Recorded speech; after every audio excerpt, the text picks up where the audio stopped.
Oh, no sound yet? Type 1 if there is a sound. I've been talking for 5 minutes and yet I don't have a reply as to my question. Now, is there a sound yet?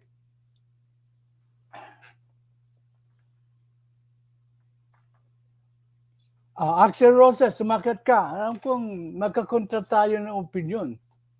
Umakyat ka para magdiskusyon tayo. Okay, very good. Axel Roses. The link is there from the top. So, GNL opinions, good day, Tata Jack. First, happy Father's Day to you and to all others. Thank you. Jong Jong, official. Melchor Tamsak, Melchor, good morning. DNL opinions is Zuma cum laude. Jong Jong is magna cum laude. The first first cum laudes are Melchor, Enot, and Cutie Connie. My report to update ng ating channel is this. Despite losing several hundreds of subscribers, the peak subscription ko po ay 1,622. The total subscribers as of now is 1,610. Most of them have been replaced by new subscribers. The total views so far for my videos has been an amazing 30,045. Total watch hours is 3.8. That's why my channel is not yet monetized. Lili Regasa. And you can verify this information sa aking video analytics po. Those who do not agree with my opinions can always discuss with me the issues and why we disagree with each other. It is very hard for me to argue with somebody from the comments they make only. Kasi hindi continuous ang argument. If you feel strongly with your position that you can defend it with me, I cannot defend my position, magat kayo. Hindi naman ako bastos na host. You have seen it. Maski nag-disagree yung umaakit sa akin, I graciously accommodate him or her. Okay. Thumbs up po. Happy Father's Day. I am very gracious. I am a very gracious host. We can discuss either issues intelligently. Wag sa comments na kung ano-ano sinasabi niyo i-comments. Mababasa ng ibang viewers yan. It's also unfair to me.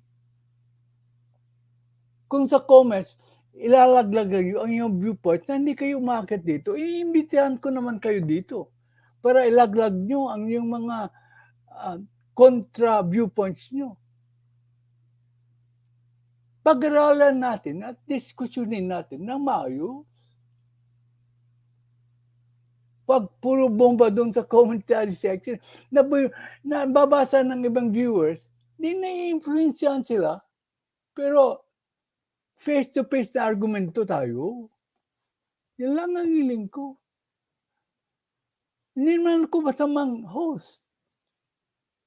Di ba? Hindi naman ako masamang host. Maski, alam ko,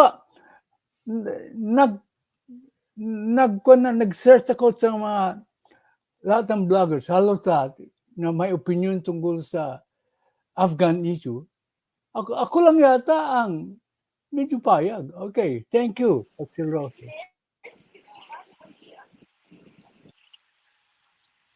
Okay. Hello, Tatay Jack. Didinig mo na ako. Oh, hindi ka pa nakapasok sa channel. Lumabakasyon ka ba? O yan. Nandiyan ako yun. Ayan, oo. Nadidinig mo ako? Oo. Pero bakit hindi ka pa nakapasok sa channel ko? Ewan ko, nadidinig mo ako. Nakikita ko yung sarili ko. Ikaw ang wala sa channel mo. Ako? Nandyan eh. Oo, wala ka. Ewan ko, ganito lang siguro, Oo, ganyan. sige. Oo. Ano bang topic mo? Itong topic ko, dito Father's Day, pero tatanungin kita. Alam Oh, ko, alam ko sa,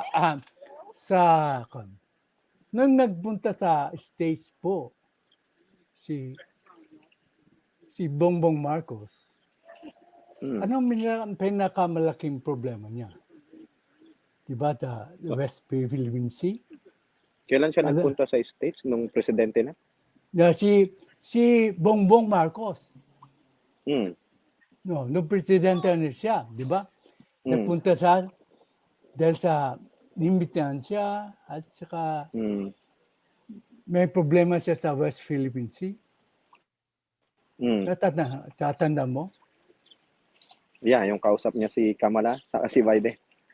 Si Biden nga, okay. Aha, So, aha. ang problema niya is kung paano mapipigilan ang China sa pagkuha ng teritoryo natin. At saka paano hindi nila maghaharas na ang Chinese military sa mga fishermen natin, di ba? Mhm. Okay. So napunta siya doon para ayusin ito. Para pakita sa China na mayroon siyang kaliado. Di ba? Mhm. Okay. Ang tanong, nag-usap sila. Nakuha na lahat ng nakuha lahat ng garantiya kay President Biden po, di ba? Pagbagya, successful nga yung everybody said that successful ang pagpunta niya doon sa States, di ba?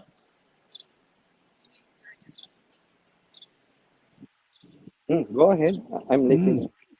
Ngayon, kung nag-uusap siya, nakuha na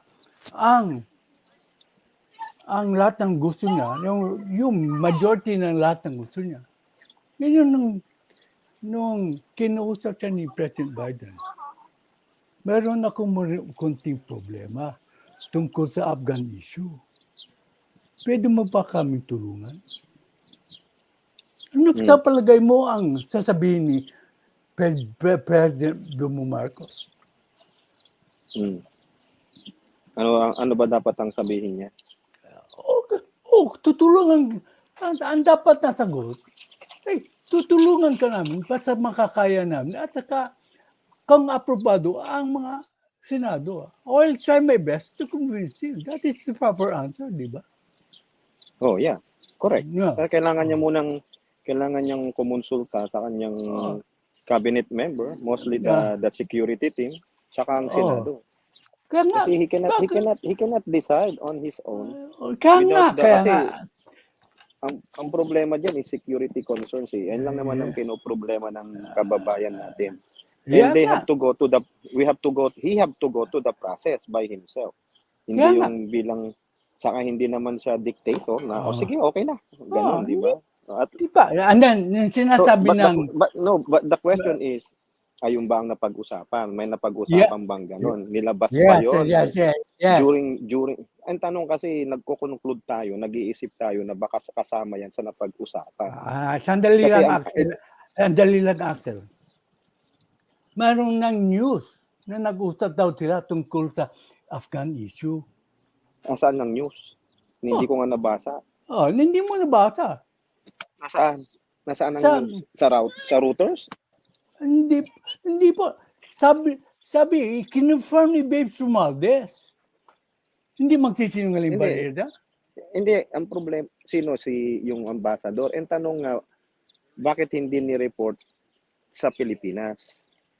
Meron bang, o baka naman sa Washington Post lang yan nakasulat? Ever. Pero pinag-usapan nila. Kung magdududa ka, hindi ako sa nagdududa. Ang gusto ko, I don't wanna believe yung tulad ng sinasabi nyo na nag-usap daw. May daw eh.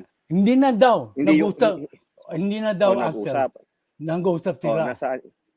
Sabi ni Babes Romualdez. Nung report. Si Babes, si Ambassador. Yeah. It was. Nag-usap Siyempre, sila. this is, Axel, This is the ambassador.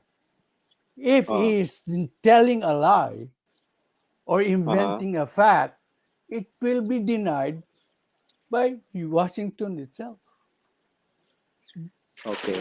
Be So circumspect in tapos the anong desis napag-usapan. anong desis anong desisyon ni ano? So ibig sabihin kukonsulta muna si Bongbong Yeah, sa okay. So kumonsulta ba yung team niya sa Foreign di ba? Affairs Committee Oh, ng Senado? Bakit nagpapahiring pa si Amy kung pwede naman palang on the table na? kinonsult niya. Alam mo, natural lang kay amin na ah, na magsiyasat. Pero yung sinasabi mong kinonsulta, hindi naman kailangan konsultahin muna ang Senate. The Senate can investigate. But yung consultation is the Anti-Terrorism Council. And it was O elevated. It ano was nang sabi ng it was elevated in fact sa cabinet level.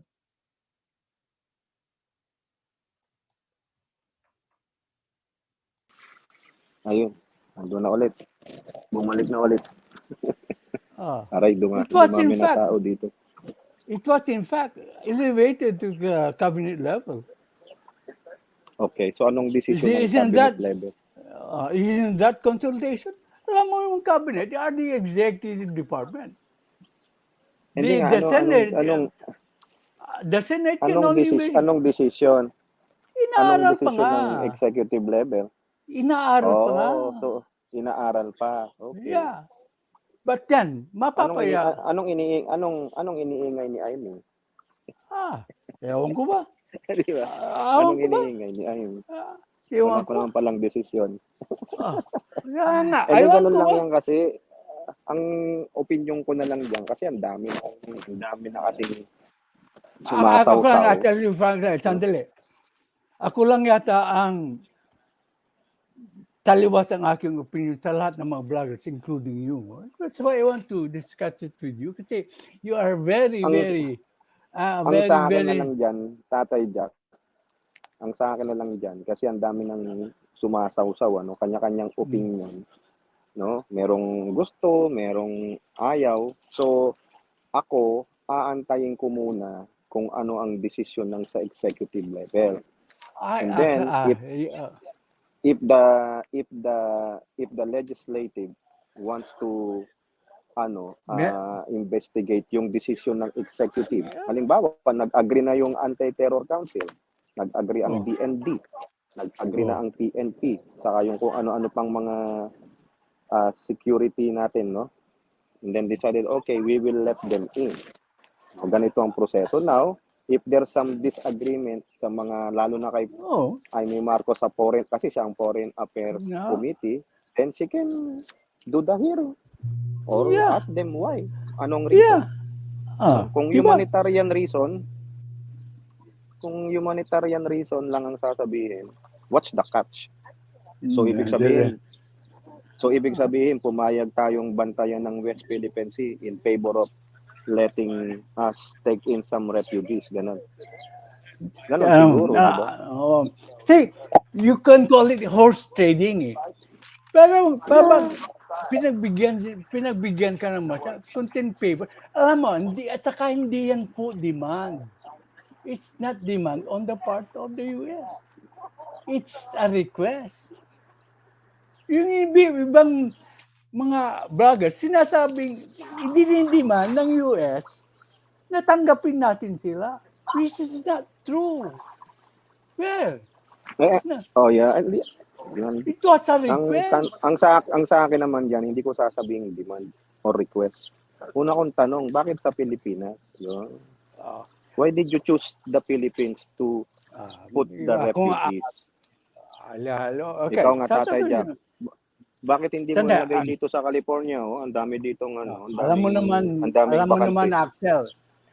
naman, Axel, nung tinanong mo sa akin yan, ang sabi ko, ang unang sagot ko, duwag ang mga politiko sa United States. Alam mo yan. Yun ang sinagot ko. Ibig sabihin, matapang yung politiko natin. Ibig sabihin, Hindi nga, Every why in the Philippines? kaya Why? Yeah. let me answer it. Kasi they don't have the political will. And besides, Mhm. there's cost involved. Oh, so Uh, meaning ano ang cost na may involve niyan sa Amerika? See, they're got, kung sa Amerika ipaprocess, housing itself, alam mo na, it's Eh kung sa all the, Pilipinas kung sa medyo, Pilipinas iha-housing, medyo maluwag-wag, mas konti. But that's beside the point. okay. Kalyado, kalyado tayo ng US. Hindi lang tayo ang, So ano ang magiging clause niyan? Ano ang magiging responsibility ng US just in case hindi naman natin winawari. Just in case these refugees cause havoc to the country. ah, kasi, What will be the mga, repercussion of the United States? gandang Kasi tanong yan. tayo sabi umoo kami. Halimbawa lang kasi ito lang Tatay Jack. Okay Ako hindi ko ya ano to. Sa akin lang to naisip-isip. Isip-isip lang no yung mga ifs and buts and why, no? Okay, tinanggap natin. The first sabi na natin the first 500 they bet them properly. Na-bet properly. Na-bet. 'Di ba? Okay, hindi terrorist, hindi criminal. These are just ordinary citizen looking for a home na for temporarily. Bet kalaunan nung tinuloy-tuloy na, minsan naglalaks ang betting. 'Di ba? Minsan may naipapasok. Paano pag yung iba nag-cause ng habok, nag-cause ng ganito sa citizen ng mga Pilipino? What will be the ng US diyan? Masisisi ba natin sila? O kayo ang may gawa nito, naging terorista to, naging parang sila, nagpasabog ng ganito, human bomb o whatever. Kasi Tatay Jack, yung iba kasi yung naririnig ko lang, siyempre, may tendency tong mga to na minsan, sila pa yung parang mga spoiled brat. Hindi naman sa inaano natin lahat sila. Na hindi nila kasundo yung ibang mga lahi. Parang hindi sila marong makisama. Ganun lang yung nadidinig-dinig ko. What if some of them become radical at nag-cause ng habok sa bansa? Maganda yung punto de vista Si ba mo. natin? Ganito yung sagot ko. Before they can act, they should have stayed longer in the Philippines. But remember, they have only 59 days visa. They Nawala have ako. 59. Okay. Nag-alarm. May Uh, nag-alarm kasi. um, and they have 59 days. It's special immigrant visa. After 59 days, they're gone. In order to perform an act of terrorism, you have to set up the organization. Hindi nga, Remember? hindi ang Yung nga, tanong, ayun, yeah, hindi Tatay Jack yung sinasabi mong special immigrant visa, how fast does the United States process certain type of kaya visas? nga, yung Eh di nasa ba nga, agree. ang tanong may backlog nga sila Huwag na tayong magkaila, Tatay Jack. We don't wanna sugarcoat it. Kung nakikita mo ang sa immigration processing ng ng ng ng Homeland Security, punta ka sa United States Citizenship and Immigration Services sa kanilang website, yung mga time frames ng processing ng different visas in different countries, backlog sila. Can you say, ito tanong ko sa Tatay Jara, gagaranti ba ng United States that once we accepted these refugees, housing nyo lang sila dyan ng 6 months to a year? Sabi mo na ganun. Okay, kasi di ba sabi mo, special immigrant visa. How fast they can give them as to process the special immigrant visa? How fast? 6 months? 1 year? 2 years? 3 years? 4 years? Or forgotten? Alam mo yung Tatay Jack. Sandali. Let me also make my point. This special immigration visa is 59 days. Meaning, they are not refugees. I'll check. There's a Sige, certain Tatay. name. They are not refugees. They are employees of the former employees. Teka muna, magulo naman kasi sabi nila. No, it's okay, just stay there. Sabi nila, refugees ngayon, US employees. Kaya nga, Ano it ba was cleared talaga? up in the Senate hearing. Empleyado po yan ng US, United okay. US. Ang So, tanong, US employees naman pala, why do they have to give them a special immigrant visa? because they are Di going ba? to stay here in the Philippines, that's why 59 days lang allowed sa kanila. Pwede. O, di ba, pwede naman nilang Ha? di ba?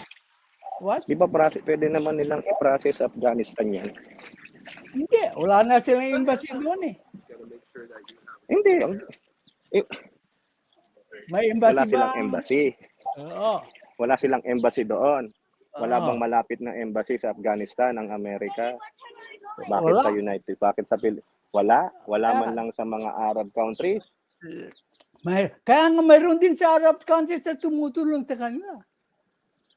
Hindi, ang tanong ko nga, Tatay Jack, hindi yung Arab countries na tumutulong sa kanila. US Oh. Embassy ang pinag-uusapan natin. Wala bang Oo US nga. Embassy sa South Korea? Ah, Wala bang US Embassy sa Japan? oh. Bakit Kasi, hindi gamitin ng Amerika ang Japan na may base sila doon? O doon nila ibahay yan. Di ba may base na sila doon eh? Oh, ang laki-laki ng base nila diyan sa Japan. sa ako naman sasagot sa'yo. Oh, Kasi sige. tayo ang kalyado na masyado ng Amerika. Why? Really? Kaya, oo. I don't believe it. You don't believe it. That's I the don't fact. believe. No. No. Hindi ba No. tayo kalyado? Kaalyado tayo pero hindi tayo yung pinakakaalyado. If kaalyado nila tayo, Tatay Jack, ha? If kaalyado nila tayo, dapat may privilege tayong mga Pilipino na hindi nila pahirapan ang mga Pilipino na magtuturis lang, pahirapan pa. It takes years bago sila ma-interview sa embassy. Pero yung mga kaalyado nila na Japanese and South Koreans, bakit mga visa-free yan? Visa-free entry. Tayo ang matagal na kaalyado. Tayo ang kakampi ng World War II, kalaban ng Japan. Nag-base pa sa Pilipinas. Bakit hanggang ngayon we are still our fellow Filipinos sa Pilipinas is still paying a high price for visa processing? Yes, we gonna let's find out. Yan ang Hindi, ayun lang ang tanong ko, Tatay Jack. yan ang law. Dapat naisip din ng Yan that's ang the law. law. But yun ang law nila para sa atin. Yun ang Yun law para sa mga Pilipino. Alam mo dito, Axel. Hindi, ang point ko kasi, Tatay Jack, iba-iba ang law pala sa atin. Pag law sa Pilipinas, we have to follow their law. Diba? May din sila sa South Korea, may law din sila. So, mas malaki pala ang nagiging benefit nila sa Japan at South Korea kaysa sa Pilipinas. So, dapat gawan natin ng special law ang mga Pilipino. Ayun lang yung hinanakit ko eh. For 100 years. For 100 years. Dito ba? Yes, nakuha natin ng mga technology ang health nila. No? Bakit ganon? Pag Pilipino, pahirapan pa rin. Yun lang. Pero ang balik tayo doon sa tanong. Ano ang magiging repercussion? Balik na puntahan tong visa eh. Ang tanong na lang, Tatay Jack. Ano ang gagaranti sa atin? Amerika. Before Kokan, I don't think that hindi parehas ang visa law for the Americans,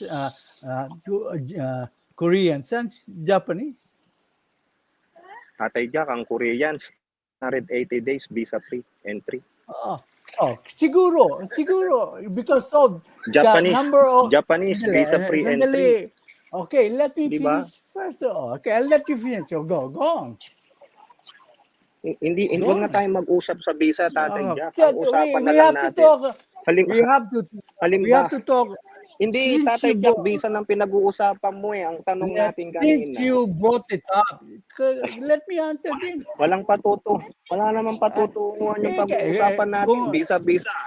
Alam ko naman. Sino ang nag-bring up ng visa? Ako eh. Sino nag-bring up ng kasi visa? Sabi mo, magbibigay ng special immigrant visa. Sa Afghan. Diba? Ang Amerika. Sa Afghan. Ang tanong, ang tanong, gaano kabilis sila magbigay ng visa sa Afghan? Hindi naman ang Kung US i-house mo dyan. baka magkakamali ka. Ang magbibigay Hindi ng nga, visa, sandali. Ito na, mga kaibigan, hindi, kaming dalawa. hindi na, hindi na ako papayag dyan, Tatay Jack, sa ganyan. Uh, Let the Americans deal with their mess. oh, Let the American government deal with the okay. mess. If Kasi you, sinasabi mo, okay, special immigrant visa, wala na. sino Tabla na. nagbibigay? Hindi na. Let me Sino ask you, magbibigay ng special immigrant visa? Pilipinas? saan sa palagay mo? If you are, Refugee sila, di ba? hindi sila refugee.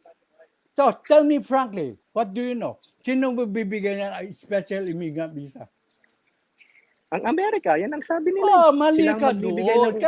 Kaya pala ang argument mo ay ganyan. Ang magbibigay ng special immigrant visa for 59 days ay ang Pilipinas. Kaya pala mali ang argument mo. So after 59 days, what? Anong gagawin? Lilikas sila Saan sila lilikas? to another country. Per agreement. Nasaan ang agreement? Yan ang aaralin. Sa agreement. Hindi, nasa agreement na talaga yan? Nakasulat na? Sabi ni Gibu Tudoro, tayo ang lahat ng may control. We will not enter into an agreement kung hindi natin kontrolado ang sitwasyon. In fact,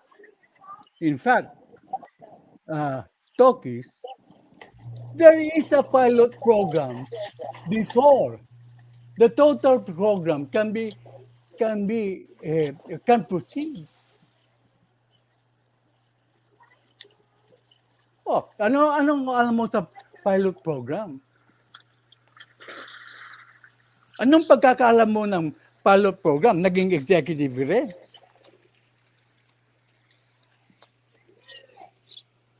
Ano yun? Ito, before they proceed with the total program, ang Pilipinas ay mayroong gagawing pilot program. What does a pilot program mean? My God, just to cater with these people, ka-create na naman ng another program. My God. Alam mo, Hi! Yeah. Just to please, okay, just create a pilot program. Tignan na lang natin kung anong mangyayari dyan. Yeah. As long as the 60-day pilot program, pag It is hindi yan you misunderstand the pilot program. Ang pilot program is they will see if the process and procedure work. Kaya And so magpa-pilot program. Tayo. Okay, pilot program. Pag nag-work, anong mangyayari? They might proceed little by little with the program. Anong content ng program? Meron na ba? Yan ang aaralin. But there is going to be a pilot program. Pero nasaan yung sinasabi yung 60 days na special immigrant? It's in the news. Ano ba naman Axel? Wala ako sa news kasi nasa travel ako. Hindi Kaya ako nakakabasa ng news. Kaya nga, Axel, maganda itong talaga. Alam na, magkaibigan tayo. I respect you. Hindi tatadya ko. Huwag mo nang sabing magkaibigan tayo. We're just talking, basing on opinions. Nagbibigay lang tayo ng opinion. It doesn't matter we are friends or not or enemies. Ang punto dito, sinasabi mo, magbibigay ang Pilipinas ng it's not a pilot program pa ba? Nasa pilot program ba yung 60 days special immigrant? Wala pa. Pero sinasabi nila, magbibigay sila ng 60 days special immigrant. Now, pag natapos yung 60 days, natapos na rin yung pilot. Nawala na yung kausap ko. We got 11 more minutes. 11 more minutes. 5:15. I'm talking to Lolo Jack. I'm talking to Lolo Jack. Nawala na si Lolo Jack.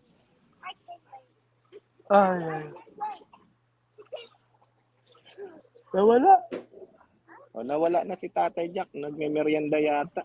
5:15 na ng gabi. Ano ba ng mga comments dito? Oh, Happy Father's Day daw po, Tatay Jack Ferds. Ayan. Teka lang, binabasa ko yung mga nasa comment. Nawala ka, nagmerienda ka ba? Nalobat ako. Don't get me Nalobat ka? wrong. Don't get... Hindi, okay lang yan, Tatay Jack. Let me talk first. Sinasabi kong itong dalawang magkaibigan ay nagdidiskusyon. Diba? Na Okay lang yan. Pero makakontra. ito na lang, Tatay Jack. Yeah, linawin na natin. So, ang Pilipinas, gagawa ng pilot program. Okay. Tapos, habang gumagawa ng pilot program, magbibigay naman muna sila ng special immigrant visa sa mga US Afghan employees ng 60 days. Yeah. Tama man. Sa pilot So habang sa loob program. ng pilot Sa loob ng program, pilot no? program. Oh, okay. So pagdating pag within 60 days natapos na yung special immigrant visa nila, anong gagawin ng bansang Pilipinas? Yeah, either they are palalayasin, or America will take them in. Because in there, sa akin yan, Tatay Jack, ha? Sa akin yan, alam mo ang nakikita ko dyan. Ano yan, sa akin lang opinion, no? Sabi mo, kung mag-work yan, i-extend yan. As long as na itong mga Afghans na ito, yung hindi maging radical. Kasi pag naging radical itong mga to, pero yung iba lang diyan, yung iba lang halimbawa sa loob ng tinanggap natin 1,000, maski na 10 lang diyan ang naging radicals, damay sila. Sasabihin, the program is not working. So ang tanong ko ulit, anong magiging sagot ng Amerika kaya diyan? They should do the cause or the repercussions. That will be, I don't know, later on sa agreement.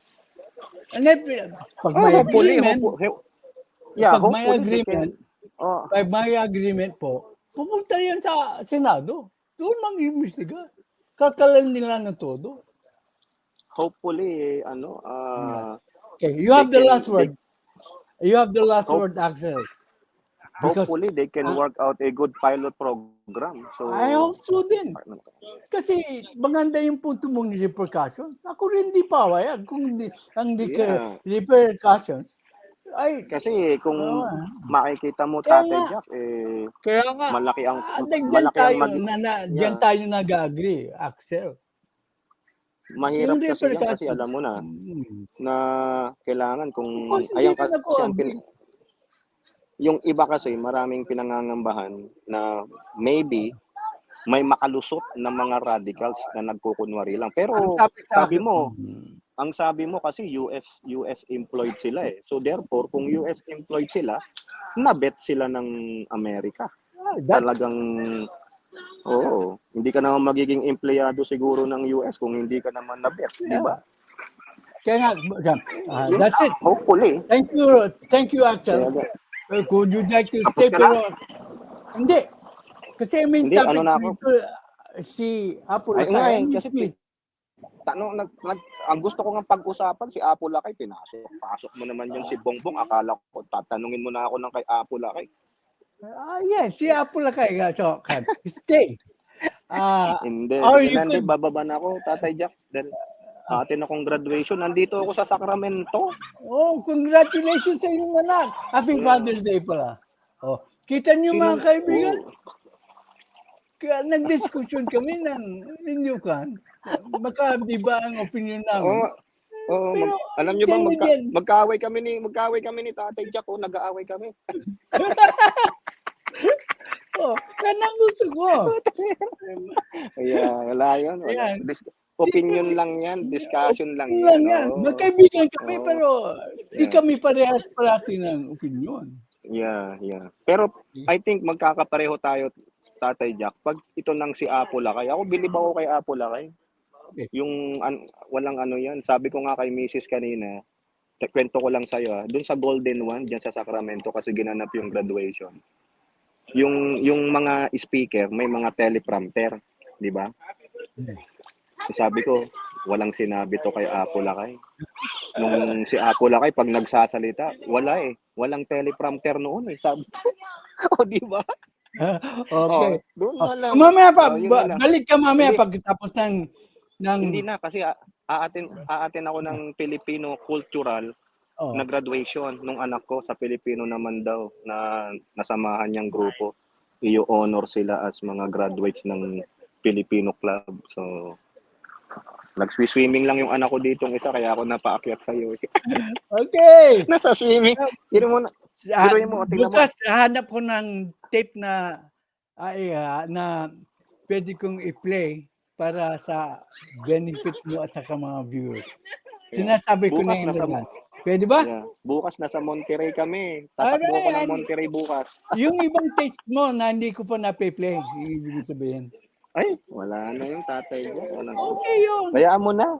Ay, gusto Siya, kong at Happy Father's Day sa'yo, Tatay Jack. Happy Father's okay. Day, ha? Bye. Wala, kung wag kang kumain ng masyadong maraming burger.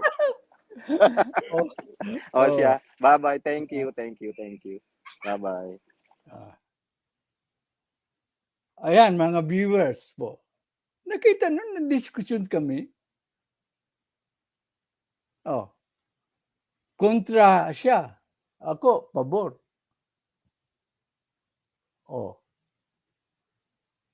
Nasa sa inyo yun. Kaya kung talagang you feel strongly na your views are correct, umakyat kayo dito. Hindi ako masama. Ay, magaling ng katunggali niya yun si Axel Roses.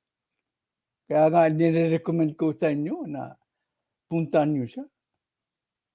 Sabi ko nga, ako lang ang vlogger na kontra ang opinion sa lahat ng vloggers. But I am not afraid na magpag-diskusyon. Hello, Pia. Hello, Shirley Chera, Ann Carlos. Thank you.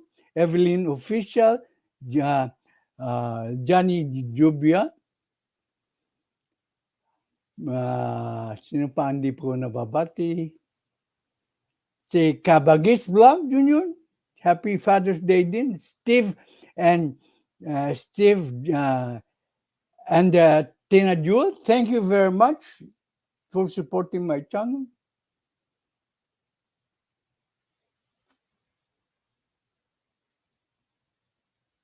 Das Ice TV, L-Style TV, Mami Chacha Vlog,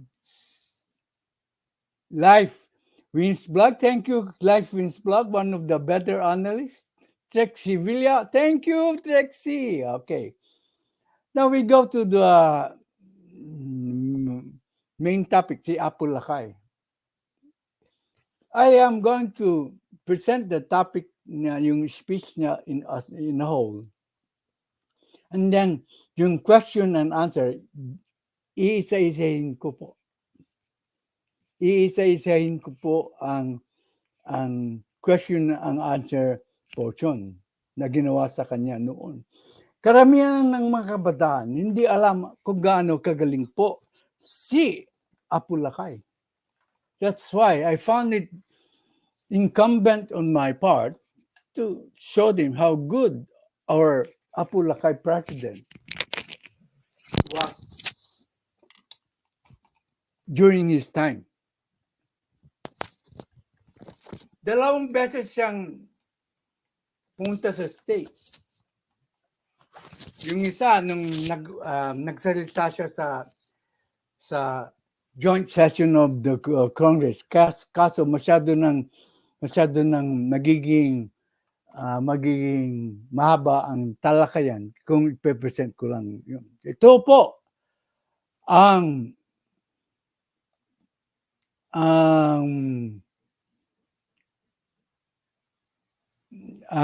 speech niya sa C-SPAN in front of the media. Biro mo, ang media ng United States that time was so against him because of the because of the uh, uh,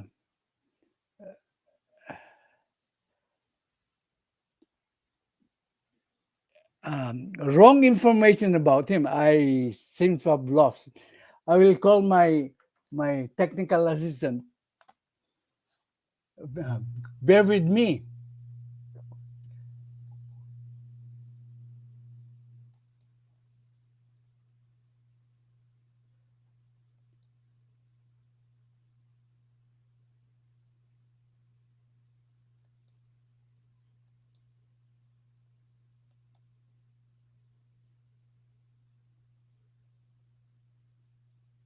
Yeah, here it is.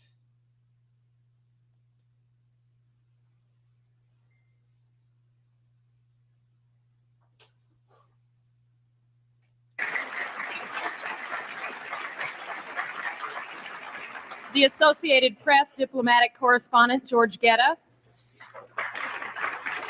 the Minister of Defense of the Philippines, His Excellency Juan Ponce Enrile, American Ambassador to the Philippines, the Honorable Michael Armacost, President of the National Press Club of the Philippines, Ben Rodriguez, Assistant General Counsel, International Affairs of the Treasury Department, Russell Monk, and the Chicago Tribune diplomatic correspondent, John McLean.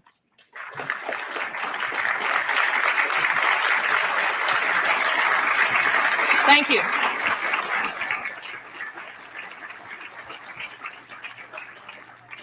Our speaker today is the President of the Philippines, Ferdinand Marcos. It has been 16 years since President Marcos came to the United States on an official visit, and 16 years since we first welcomed him to our podium at the National Press Club. When he appeared before us then, he had just been elected president of the former American colony, which became an independent nation in 1946. We knew Marcos was a war hero. He got so many medals in World War II that when the young Major Marcos met four-star General Omar Bradley, the general saluted him. We also knew he was a persuasive fellow. How else could he have managed to get his wife, who is known to be strong and bright, to marry him after they'd known each other for only 11 days? And we knew he was experienced in overcoming political adversity. After all, the first case Mr. Marcos ever won as a lawyer was when he successfully defended himself from prison against a charge of murdering a political opponent of his father. The president of the press club at that time, Win Booth, remarked at the great warmth of the greeting Mr. Marcos received in 1966 and said, and I quote, "Your very presence reminds us that you and your great people are the faithful allies of our country in time of trouble. And that, sir, is something the American people and the men and women assembled in this room are not about to forget," end quote. But much has happened in those 16 years. In the interim, Mr. Marcos declared martial law, or what he called constitutional authoritarianism, and did not lift it for 11 years.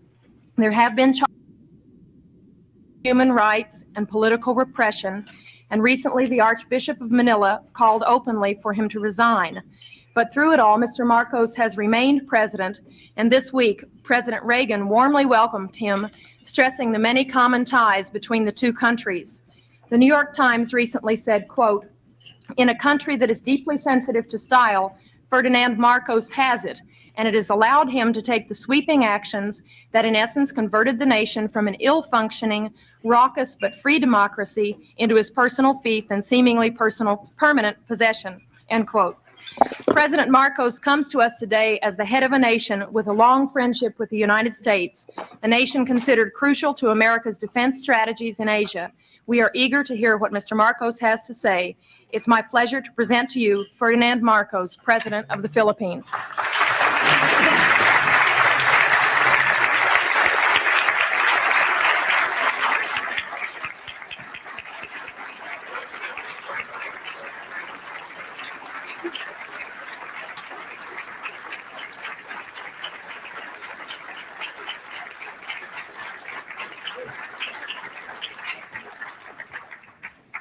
Well, thank you very much, Madam President. Distinguished guests, my friends, it certainly is gratifying that in the course of my present visit to the United States, I should once again be accorded the opportunity to meet with the people who understand me or misunderstand me most. I'd like to thank all of you. I remember that our relationship, the relationship between the two countries can be opened up at one of 2 points by the historian or the curious investigator into world events. One, the military, which was Admiral or then Commodore Dewey, sinking the Spanish fleet under Montojo on May 1st, 1898 in Manila Bay, and with the help of the Filipino revolutionaries under General or President Emilio Aguinaldo, who then proclaimed the first Philippine Republic. Incidentally, President Emilio Aguinaldo was the grandfather of Prime Minister Cesar Virata, who is here. My grandfather only commanded the revolutionary forces. We have changed places since then. Either that point of entry is chosen or the more sedate commercial one 100 years back.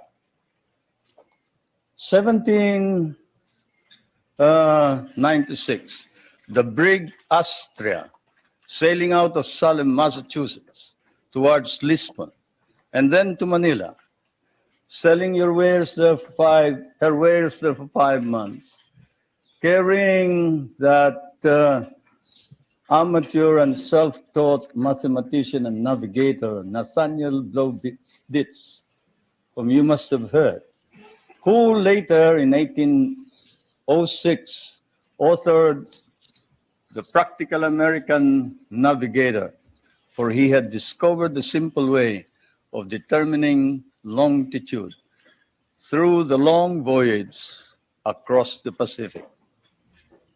The American government bought the rights after 2 editions, and it has become standard text for all those who study salesmanship from Kings Point to Annapolis.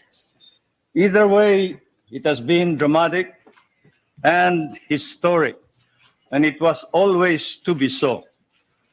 There was always extreme on both sides, enmity, if not enmity, extreme friendship, a relationship of love, hate.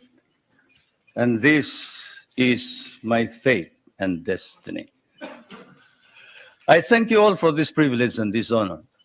It may be said that an official journal like mine ought always to visit with this press association, for as someone once observed correctly, the American press is, of course, the 4th branch of government in this country.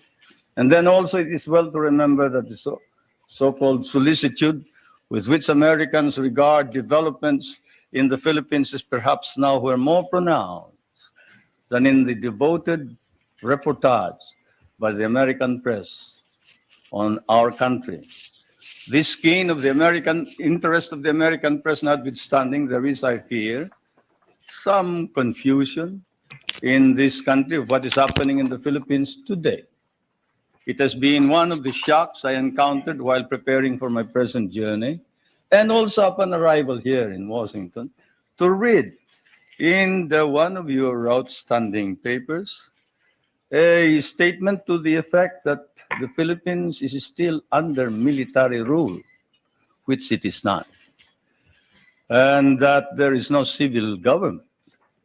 Such misstatements, whether intended or otherwise, conveniently merged with more accurate reporting about the true situation in the country, resulting in much confusion and misimpressions about our country, require clarification. So perhaps I should begin by stating first a few basic facts about our country without too much embroidery. The Philippines is a republican state with a duly elected government at national and community level. We have a national constitution duly drafted by a constitutional convention elected and convened in 1970 and duly ratified by our people in 1973.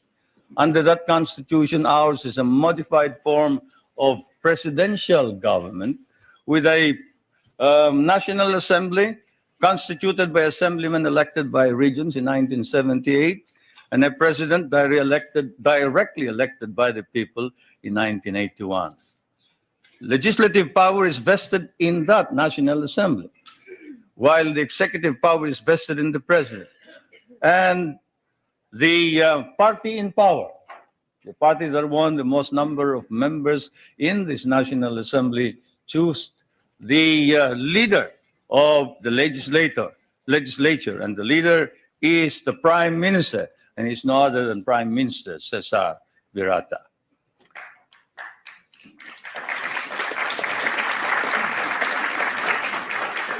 We have an independent judiciary which is under the full supervision of the Supreme Court.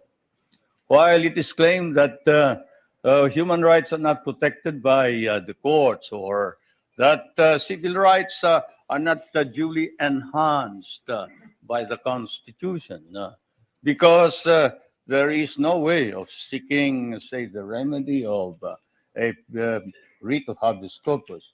The truth of the matter is anyone can petition for a writ of habeas corpus in the Philippines. In fact, all those who have been apprehended as having brought in hundreds and hundreds of firearms bought from the PLO and other sources and who have bragged openly in the television when they are caught that they were the leaders of these rebel groups and who later changed their tone on the advice of their lawyers, went to the Supreme Court and were able to obtain an order from the Supreme Court for the Philippine government to bring the bodies of these people to before the Supreme Court, which we did.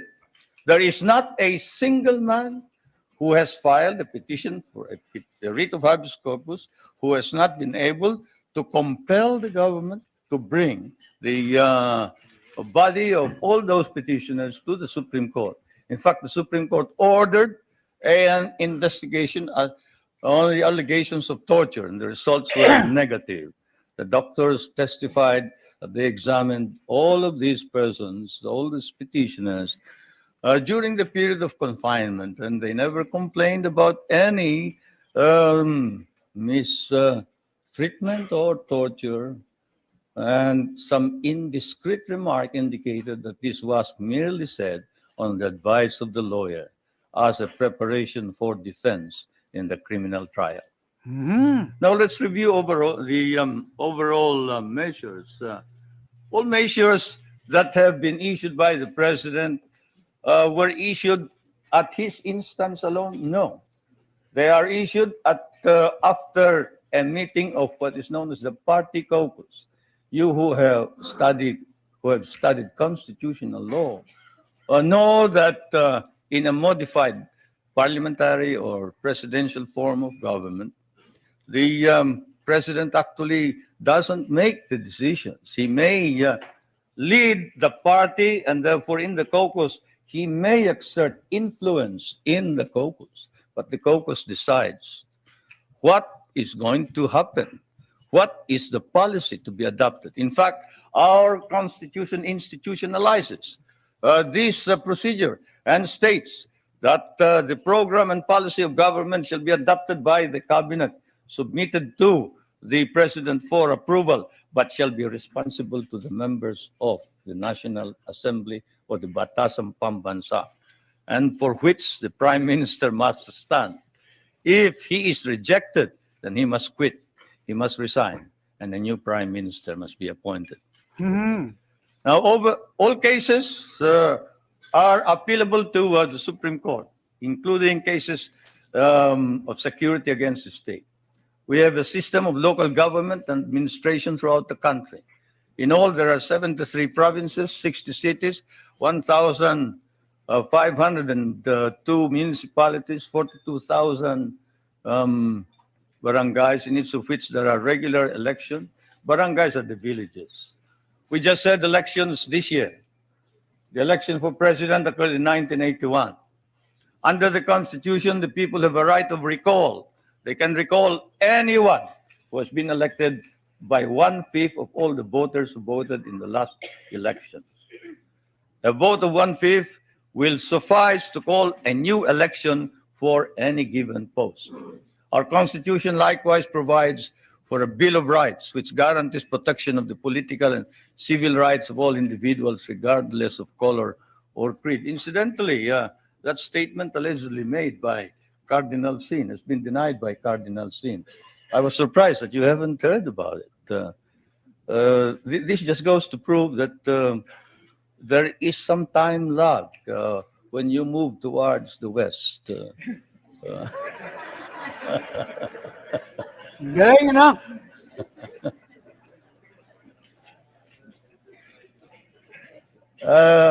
Cardinal Sin, when he arrived in the Philippines, appeared before some of our friends and said, look, there's no quarrel between the church and state, and the church and state are separate. I have no intention of intervening in political affairs. I have not stated that the president should resign. That's his business. That's the business of the people. He was elected by the people, and I'm not about to say anything about this. That's why I'm surprised that here you make much of it. But I suppose that's part of news. It's good copy. Can you imagine asking the president to resign? That's by constitutional mandate. Social justice is a matter of national policy and a priority objective of government. And this is why one of the first reforms was Walang kodigo yan, ah. non-reform. You know, when I proclaimed martial law, I didn't proclaim martial law alone. I didn't proclaim martial law alone. It is made to appear as if I just signed the decree and said, I impose martial law on each and every one of you. No. I asked the legislature to please pass a law proclaiming martial law because there was anarchy in the country. Now, let me say this. The opposition was strong, and they were members of the Security Council, and somehow they adopted the resolution which required that there be a unanimous vote for the armed forces to be able to move. And therefore, the armed forces was immobilized. At the same time, I asked the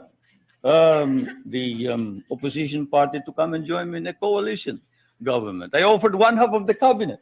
And of course, they laughed at me and said, why should we join you? We're going to take over the government. By the time you're through with the exercise, you're dead, politically and otherwise. And they refused to join me. I asked the advice of the judiciary. I asked the Supreme Court justices, the Court of Appeals justices, and the members of the private sector. And all of them told me there's only one man who can proclaim martial law, and that is the president. And you are it. You are the only one who can proclaim martial law. This is why I must carry this particular mark in our history. I could not have transferred it to the legislature. Why? Because the legislature did not have the power. What does the Constitution provide? The president shall be the commander-in-chief of the armed forces of the Philippines, and he may order the armed forces out to quell any disorder, riot, rebellion, invasion, insurrection, and in case of invasion, insurrection, rebellion, or imminent danger thereof, when the public safety requires it, he may suspend the privilege of the writ of habeas corpus or proclaim martial law throughout the Philippines or any part thereof. What does that provision provide? It provides that only the president can proclaim martial law. I repeat, that is why I had to assume responsibility. And I am not one for shirking duty. The people said there was necessity for proclaiming martial law. And the people said, you are the only official who can proclaim martial law. So I proclaimed martial law, and I sincerely believed that it was necessary to proclaim martial law to install order and stability because there was complete anarchy throughout the country at the time. Now, therefore, at that particular period, what was the status of our government? Our government was immobilized, impotent. The armed forces could not move out. The industry was not at all in any way moving. There was no income coming into government. Everybody was running away. They burned the U.S. Partly burned the U.S. embassy, tried to burn it anyway. They tried to kidnap the American ambassador. American ambassador was Byroad, Ambassador Byroad. And they tried to kidnap our foreign minister, Romulo, whom you just saw today. And I told him, you better disappear because I will not ransom you.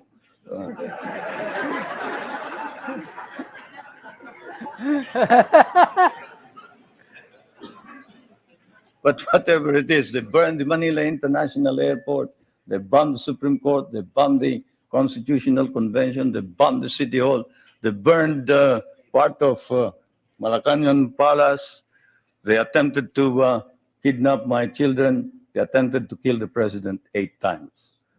There was, of course, an attempted assassination against the First Lady. You all know about that.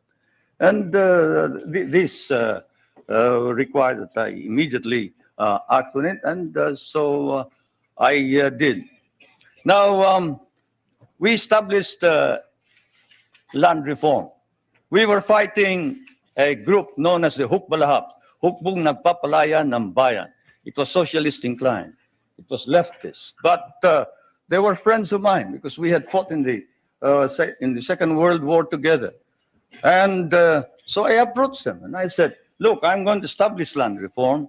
If you're fighting for land reform against the feudalistic agrarian system, then you must join me. And they did. I want to introduce to you the leader of that rebellion, who is now present and is a part of the government, Mr. Luis Taruk.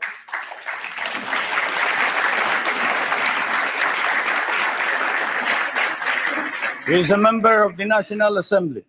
One reason why he ran to the hills, according to him, was he was elected as a member of the old legislature and he was not recognized as He was such. elected as He and the senator. others. Now I want to introduce to you another leader of the Free Farmers Federation, which is also composed of farmers who wanted reform, but who are fighting for reform, but who are now joining in the effort to establish political stability and economic prosperity throughout the country, and who was Dean of the College of Law of the University of Ateneo, but abandoned his deanship in order that he may join in the effort to attain Pangasinan. the noble Jerry mission of Montemayor. this new society. I refer to National Assemblyman Jerry Montemayor, President of the Federation of Free Farmers of the Philippines. I would like to introduce also to you a young man who was very active against the government in 1972 and who paraded around the streets raising the flag of the Communist Party and organized the Kabataan Makabayan, which is the red organization of the youth. And this man is Nilo Tayat. Is he here? Anyway, he is somewhere around here. But they have all joined, all these activists, to prove to you that all these stories about our being oppressive against our enemies and our friends, they've all joined the government to help reform and drive out all the corrupt people in the government. We have an ombudsman. We are the only country with an ombudsman. You know what an ombudsman is? He's the officer who watches over the corrupt officials of government, and this man has charged 1,000, about 1,000, more than 1,000 officers and employees, and sent most of them to jail. Is Justice Pamaran here? He must be somewhere around. Where's Justice Pamaran? There he is.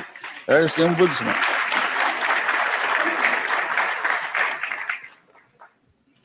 And we have not deprived anybody of private property. On the contrary, while we are a free enterprise society, we have an egalitarian base. We recognize private property, encourage private initiative.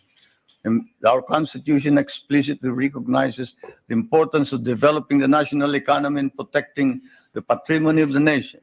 In line with this, a National Economic and Development Authority has been created for the purpose of planning and coordinating economic development plans. I chair that Economic Development Commissioner.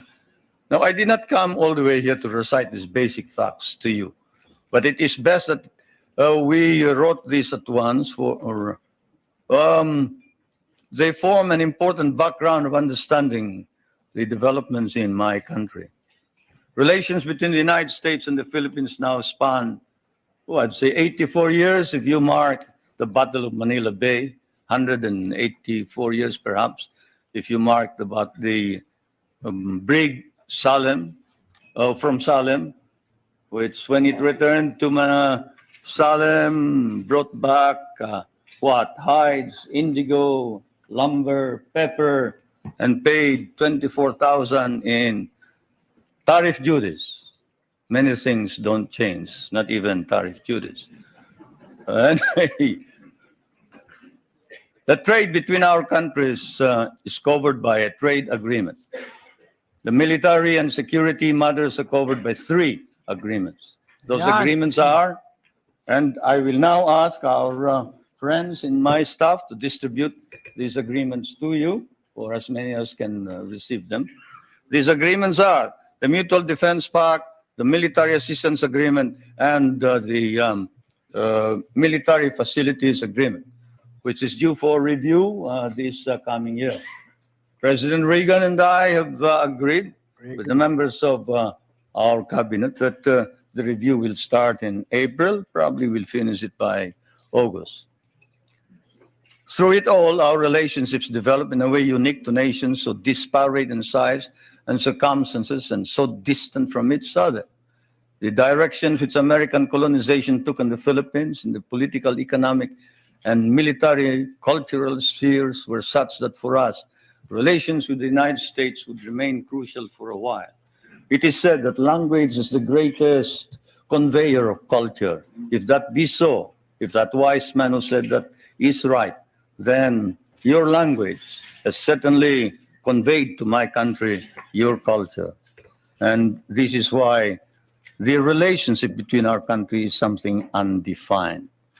Our interests may have diverged in the period after our recovery of national independence in 1946, but this relationship has endured. And the question that is often asked is, does the Republic of the Philippines differ from the American Republic?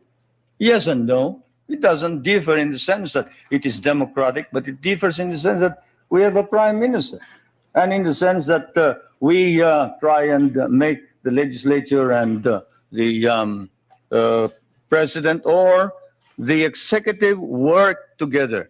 We cannot afford any stalemates. We cannot afford any delays. It is a modified presidential form of government, while yours is a complete and pure presidential form of government. Why did we change this? Because we cannot afford stalemates and deadlocks. Yours is a strong economy and a military power. Ours is a weak country. We cannot afford to delay and postpone decisions pending the debates between Congress and the President or the Prime Minister. The poorer third world countries cannot. And so, my friends, that is the situation. I am now going to ask also that my staff distribute to you the social and economic indicators of my country in showing to you the dynamism and the vitality of our economy. We have changed our economy such that we hope to be able to be self-sufficient. We were importing rice before. The last time we imported rice was in 1976, 77. We paid $500 million for that price. Today, we are exporting rice to our neighboring countries. Tandaan nyo yan, ha? And the per Importing capita rice tayo, income ha? was about $200. Now, it is more than $800 per capita income. The gross national income has increased 5 times. I need not go any further. I'll wait for the questions, and now I am ready for interrogation. Oh, anong nalaman nyo dyan sa kanyang speech?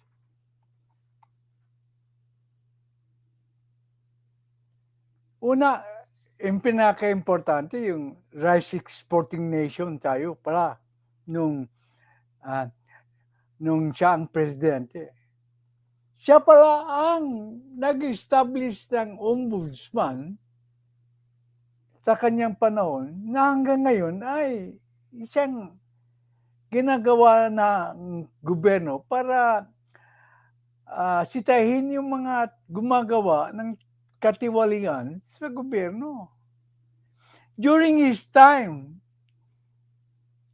200 lang ang gross national capital income. Mali siya na yung 5 times yung sabi niya. Kasi to 800, bali 4 times lang. O, nagkamali siya doon. Pero 4 times is good enough.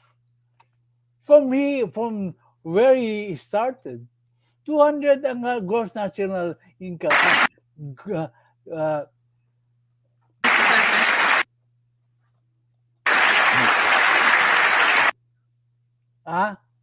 Stop sharing.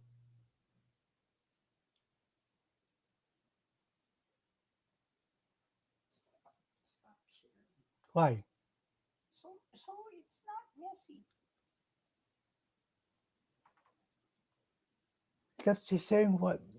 It's good. I am commenting on his statement.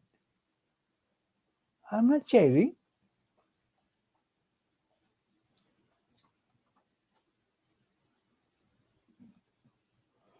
Okay, but there is a delay. I will stop sharing now the screen. Okay. Okay. The direct is very. Okay. So, what did we learn? Maraming bagay. Yung sa Mutual Defense Treaty, napagkalaman natin na they will not go into, una yung question and answer po.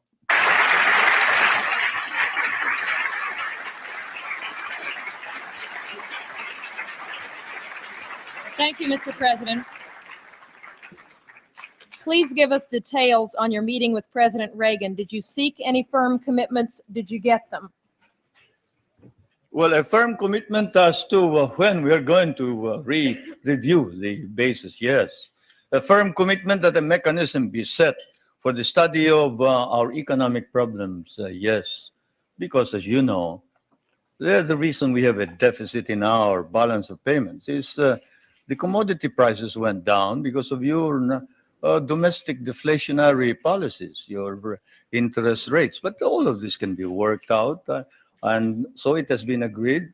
Secretary Reagan of the Treasury is going to meet with our foreign minister, who is also prime minister, regularly. The next meeting is next November, I think. So we have worked that out.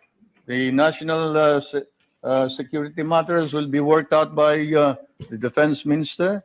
The 2 defense ministers are also meeting in November. Those are the specific ones. We have also entered into a tax agreement and air agreement. This afternoon, tomorrow, there will be some kind of agricultural agreement. As you know, we have one of the most modern and biggest concentration of agricultural and natural scientists in Asia. This is in Los Baños, the University of the Philippines. And we have biogenetics, we have plant engineering, we have, name it. You remember that the International Rice and Research Institute is based there, and that it was the one that produced the new type of rice which produced the rice green revolution. And we help your scientists produce the corn that can fight mildew. When your scientists could not produce it, we did. Ha ha That ha! center is going to be developed. We are also Ngayon. hoping to be able to exchange Wala na. technology on non-conventional energy and other matters. It has been Oh, kita nyo? Sa Pilipinas pala nanggaling yung corn variety na nag-resist ng mildew na nakakasira sa corn products nila dahil sa mga scientists ng Pilipinas at saka kanyang scientists sa Los Baños. Alam niyo ba yun?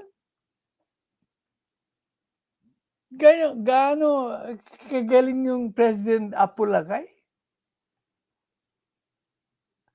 Maraming bagay na hindi alam ng Pilipino na malalaman nyo ngayon dito. So stick around. reported that your government will seek $2 billion in rent from the U.S. for the Philippine bases. Is this an accurate report? No, it is not. We have never talked about figures. Louder and clearer. We can understand the Si question. Carlos Piro The mo yan. question was, is it correct that we have demanded 2 billion in the rent? The answer is no. We haven't quoted any figure. What we have asked is this. We want a study. What is it that is necessary in order that we can perform our job? You and I know that if the Philippines is attacked, Babalik tayo sa immigration issue. Katulad ni PBBM, ang tatay niya, we shall, hindi pa firm yung commitment, we shall study the issue. Hindi kagad kontra, katulad ni Sen Aimee. Look at the Apo Lakay. He is going to study the issue. Hindi kagad magkakaroon ng conclusion na ayaw niya. Isa rin ang reason ko, kaya ko ipinakita ang video nito. Si PBBM ay gaya sa tatay niya. Bago siya gumawa ng akbang para sa ating bansa, inaaral mo ng mabuti. Kung disadvantageous po sa ating bansa, hindi siya papayag. Maski anong pressure ng United States. Bakit mahirap pong intindihan yan? Kagaya po ni PBBM ang kanyang tatay. Hindi kagaya ni Sen Aimee ang tatay niya. Ura-urado siyang nagdidesisyon. Hindi ko sinisiraan si Sen Aimee. Pero ito po siguro ang dahilan kung bakit sinabi ni President Marcos na Apo Lakay na si PBBM ang dapat maging presidente pag nagkaroon sila ng pagkakataong kandidato ng presidente. Ulitin ko. Kaya nga, payag ako doon sa kalawan ni PBBM. Hindi ako payag doon sa kalawan ni Sen Aimee. Parang si PBBM, ang tatay niya, inaaral muna. Kaya nga, nagpatawag ng ATC Council. Kaya nga, inelevate sa cabinet level po ang discussion. Hindi ka agad sisirain sisiraan yung programa ni PBB, kailangan dumoon sa proseso. Hindi ka agad ko-kontra o sang-ayon. Ako nga, may kondisyon kung bakit sang-ayon ako. Kung sila gagastos, kung wala nang ibang problema, tulad ni, ang sabi ni Maribel Zabala, ipayag ako. Kung walang problema, if she's put down in black and white. Yun ang pinakamaganda ni sinabi ni Maribel Zabala, yung old loyalist na katulad ko. Kung nandoon sa black and white po, saka tayo magdesisyon. Hindi ka agad na payag. Kailangan sa aking initial po ay, pag ang black and white agreement ay satisfactory sa ating mga cabinet members at saka majority of the Senate. Hindi mo kaagad kailangan sirain ang desisyon ng presidente. Kasi inaaral niya. Ano ba kayo? Dahil lang sasabi ng mga vloggers, gaganon na kagad kayo. Ito nagpapatunay na katulad ni PBBM ang tatay niya. Ibang klase si Sen Amy. Magaling siya politiko. Pero sa pananaw sa tungkol sa bansa, si PBBM ay kagaya ng tatay niya. Kaya na lang mag-isip, hindi na lang ako. Sinasabi ko lang ang katotohanan. The United States is not necessarily bound to immediately react because the provision of the Mutual Defense Pact is that you will immediately take steps as is necessary to meet the contingency in accordance with your constitutional processes. Ito dapat yung malaman kung bakit pinaparentahan ni Apo Lakay ang base. Kasi kailangan pang dumaan sa Senado at sa Kongreso ng US bago mag-aksyon ang US na tulungan tayo. Tama si Tokis dyan. Kaya nga umalma si Presidente Apo Lakay sa kanyang kondisyon. Kita mo kung gaano siya kahusay. Pero ito isang sama naging dahilan kasi kaya napatalsik siya. Kasi inuna ang interes ng Pilipinas kaysa sa interes ng Estados Unidos. Nung hindi na nila masuhito si Presidente Marcos, ay unti-unti nang nawala ang amor nila kay Presidente Marcos. Pero hindi natin may tatatwa na mas mahal ni President Marcos ang Pilipinas kaysa sa Estados Unidos. Hindi po siya tuta ng Amerika. Malinaw na po yan. Ganyan din si PBBM. Hindi po tuta ng Amerika, kundi bagkus ginagawa nila para maprotektahan ang ating bansa. Kung kailang makipag-alyado sa US, gagawin niya para maprotektahan ang ating bansa. Hirap bang intindihin yun? Hindi siya kagad nag-desisyon kung ikakasama po ng ating bansa. Hindi katulad ng isa dyan na ura-uradang magdesisyon. Porque yun ang sinasabi ng karamihan. It takes a lot of courage to stand up for the truth. It takes a lot of courage. Kung lahat ng, katulad ko, kung lahat ng vlogger ay kontra sa Afghan situation, ako lang mag-isa, it doesn't matter. As long as I bring out the truth and the real situation. Anong gusto nyo? Sasunod ako lahat sa daloy ng agos? O, imagine nga si Presidente Marcos. Ganyan ang ating presidente. Namana niya ang kunting galing sa kanyang ama. Kung malaking pag-unawa sa mga sitwasyon tulad ng kanyang ama. Hindi na basta-basta gagawa ng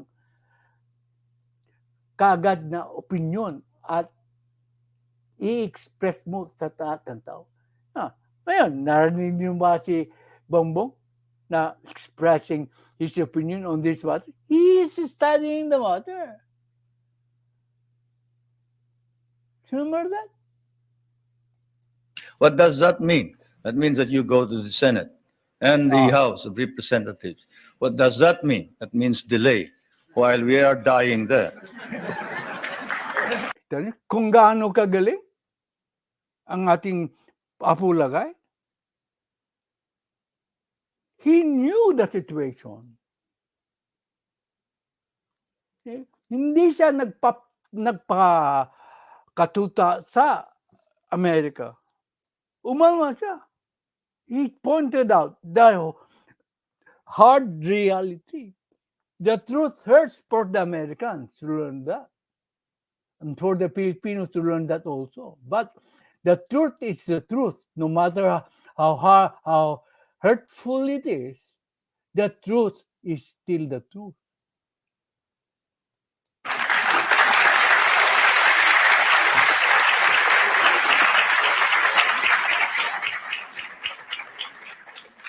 Most of our allies in Europe, concerned about resisting communism, give the U.S. free bases and even share the cost. Why shouldn't we expect the same kind of cooperation from the Philippines instead of demands for more rent? Tulad ng sinabi ni Tokes, bakit? May mga free bases sila eh. Kaya nga eh. Dito, ang sabi ko, we are allies and we are going to be compensated. Pati nag-answer na ito ni Presidente Marcos. Kasi yung mga bansang yung mayayaman, they don't want additional compensation.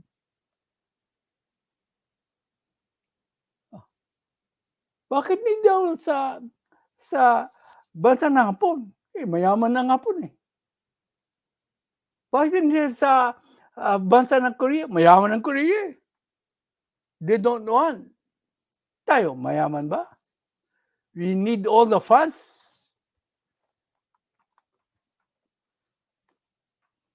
At saka, malapit sila doon sa Afghanistan. Malayo na tayo sa Afghan eh. So the danger of terrorism is almost nil. Besides, 60 days lang po ang stay ng 59 days to be exact. Ang visa grant nila, visa nila. It means that if they overstay after the 59 days, they are violating our law and they should be deported. And per agreement, supposed to be, they will have to be repatriated or transferred to another country. Nakikita niyo? Well, for one thing, you haven't exactly paid for what we lost in the last war, if we must make an accounting. Galing ng takot yan, no? You know that Manila is the second most devastated city after Warsaw? Warsaw in Poland? And the Americans didn't pay for reparation for us. Only President Marcos, Apo Lakay, raised that sa mga Amerikano. Isang reason niya na nawalan ng amor ang mga Amerikano sa kanya.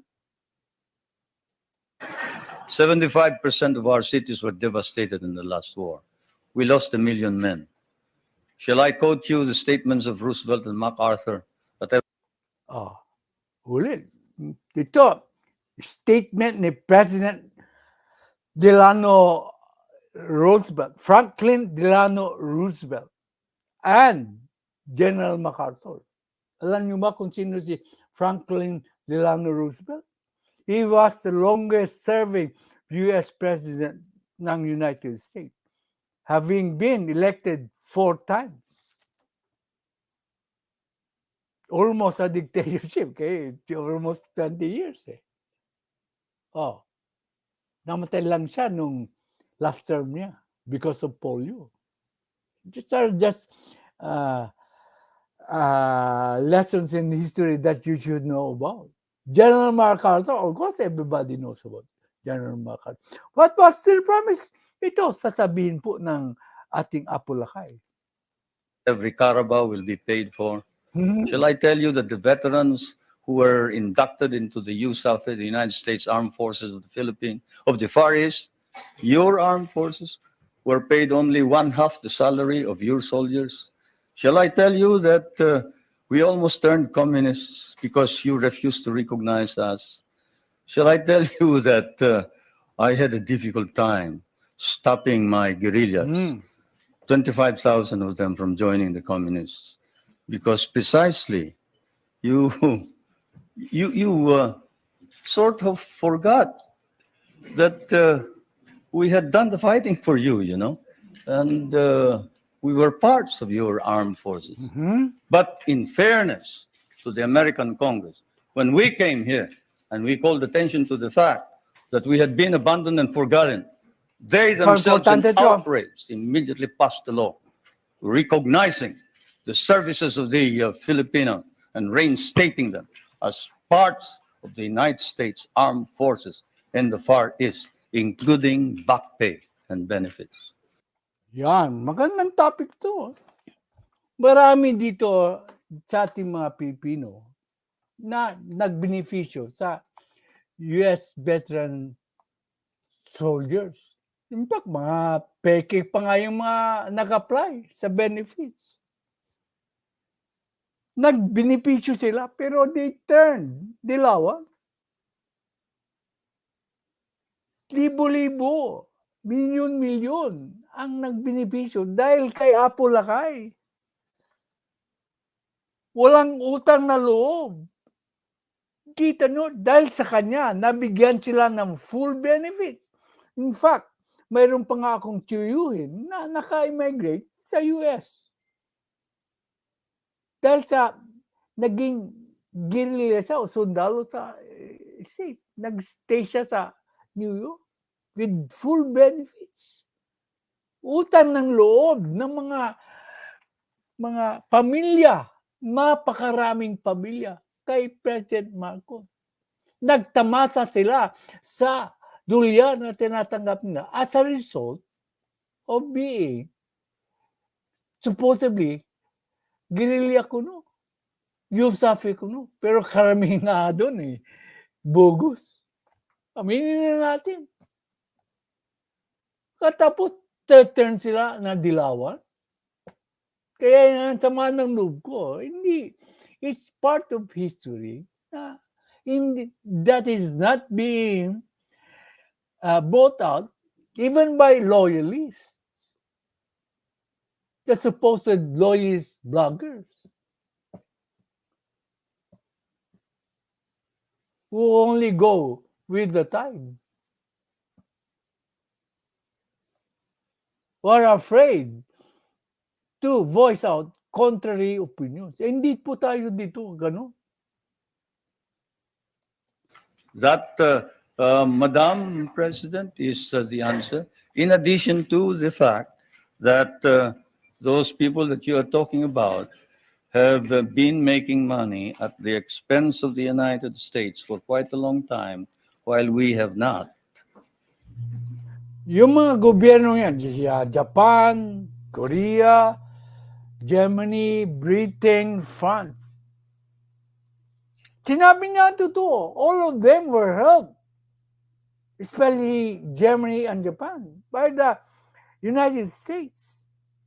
Bago tayo tinulungan, in fact, we were discarded. Kaya masama din ang loob ko sa United States. I don't blame Toki's or Axel for having that sentiment. Yeah, he was right. Pinabayaan tayo. Mas sinasikaso nila ang Japan at Germany.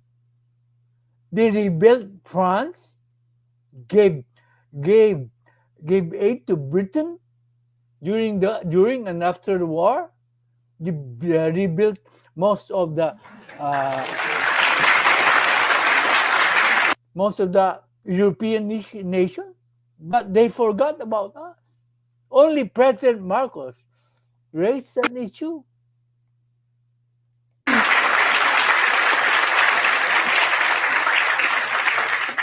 After the attack on Pearl Harbor, U.S. bases in the Philippines could not be defended. Why should we expect that in another war, these bases... Ang ganda ng sagot niya rito. Bakit daw? During the World War II, hindi na-defend ng US yung mga bases nila. Ano? Sa susunod na gera, yung bases ng Clark at saka Subic Bay and other bases, marami silang base doon.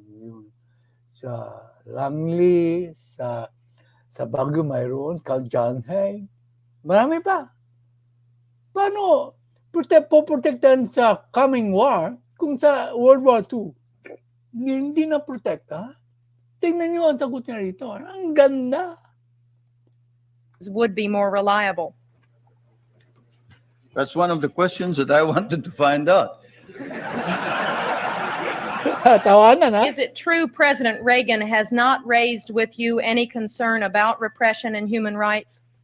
Well, he sort of spoke of the fact that we have all this constitutional provision. But we did speak of the fact that we must maintain and enhance human rights in general. But this fault finding that we found in some of these reports before isn't there. There is this open-mindedness and fairness which we expected of America and the Americans. The Americans that I know, the Americans who fought beside me, the Americans who bled with me in many a battlefield, was a fair man. He was a just man. He was a courageous man. He was a man who saw right and did right. And it is not fair to accuse the Philippines of any violation of human rights when there has been no violation. Though if there has been any violation, we punish those who have violated. And I now ask that this particular writing of one of the most celebrated figures, who claims to have, at the beginning of the campaign against my government, claims to have been maltreated by some of the military men, now reports exactly what happened. I ask that my staff distribute the letter of Herrera, Trinidad Herrera. You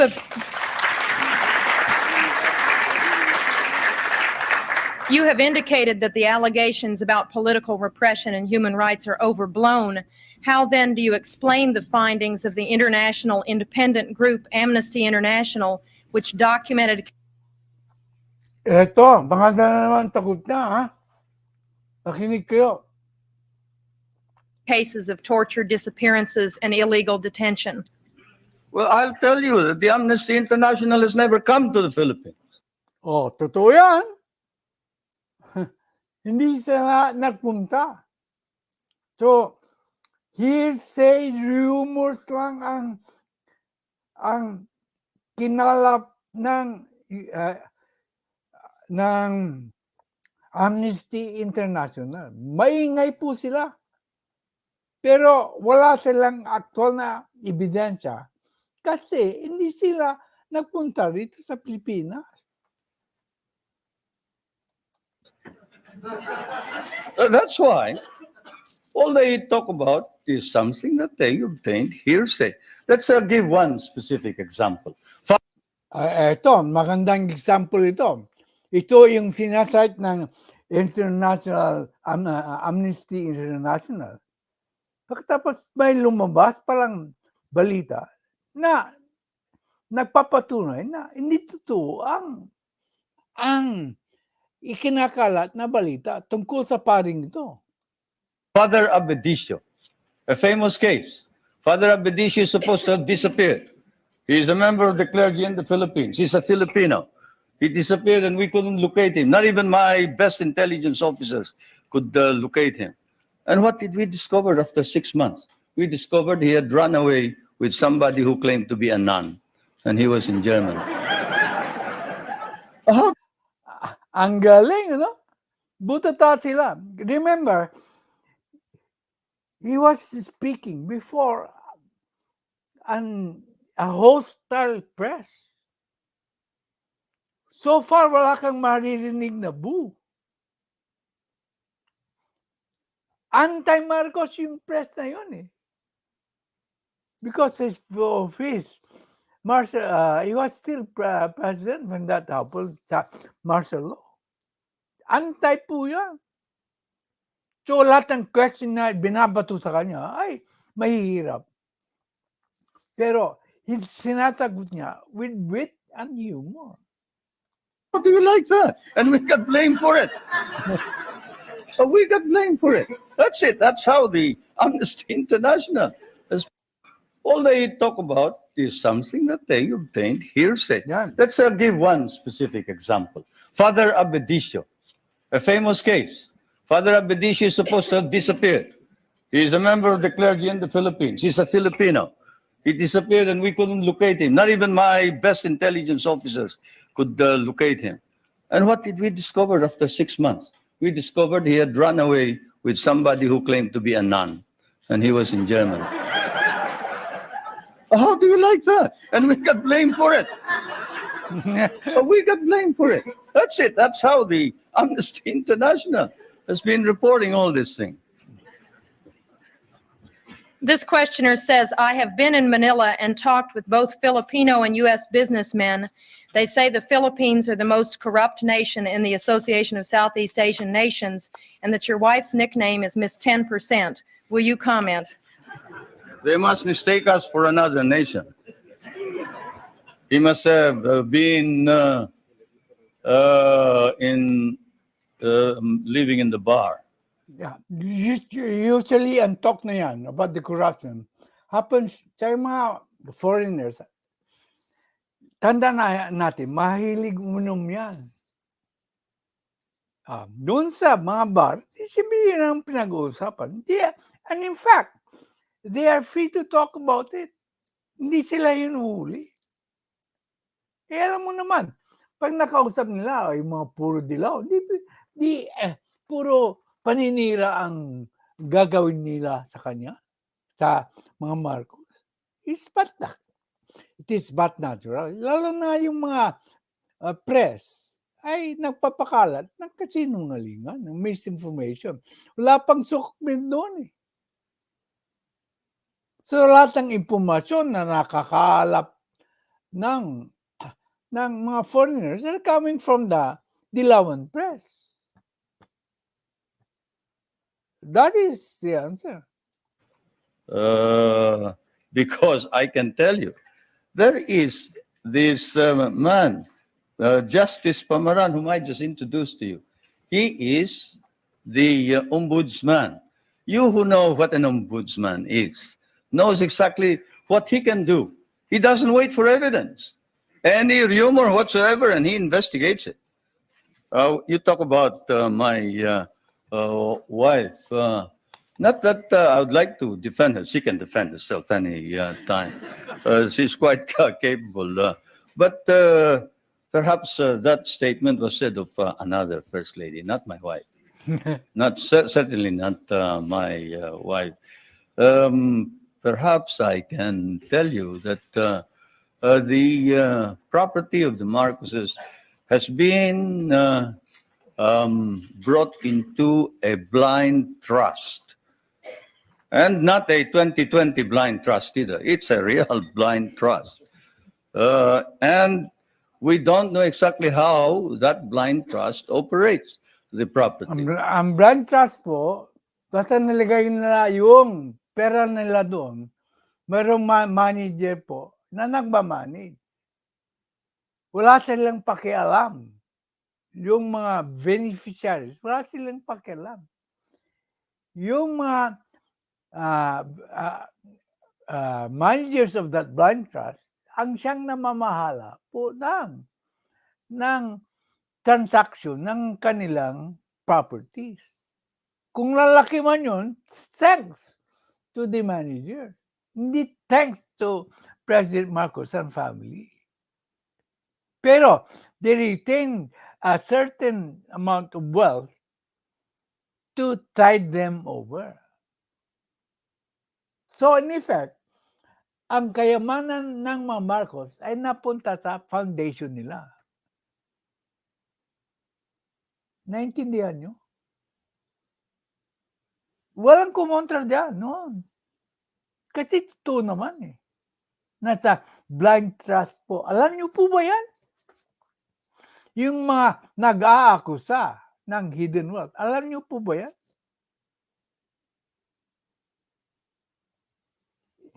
Mabuti, na-bring out ko po ito. Maraming question na dapat sagutin. The only property that we have control Oh, of yan. are two or three houses. One in the province of my Ilocos Norte, no, two. Two in the province of Leyte and one in Manila, 5. Then the schooling for the children up to possibly a doctorate. Beyond that, all income goes into the Marcos Foundation.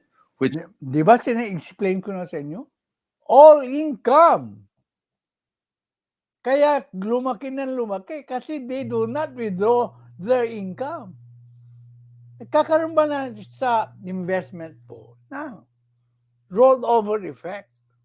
Kung hindi ka nag-withdraw, kasi hindi mo naman kailangan, may sweldo siya, mayroon siyang budget sa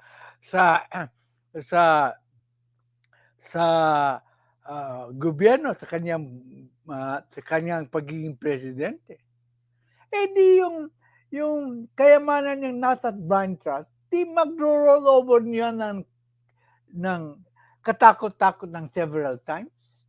Siyempre, mag-appoint sila ng good managers. Mautak ang mga Marcoses eh. Ngayon, anong mangyayari sa pera mo? Sabihin mo sa bangko na hindi ka nag-withdraw. Puro dagdag ng dagdag.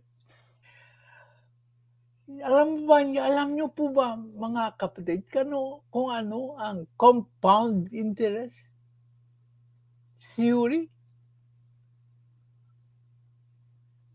Aralin nyo, i-google nyo. Sometime I will give you the compound interest theory. Oh, magtataka kayo kung bakit ang yaman-yaman nila.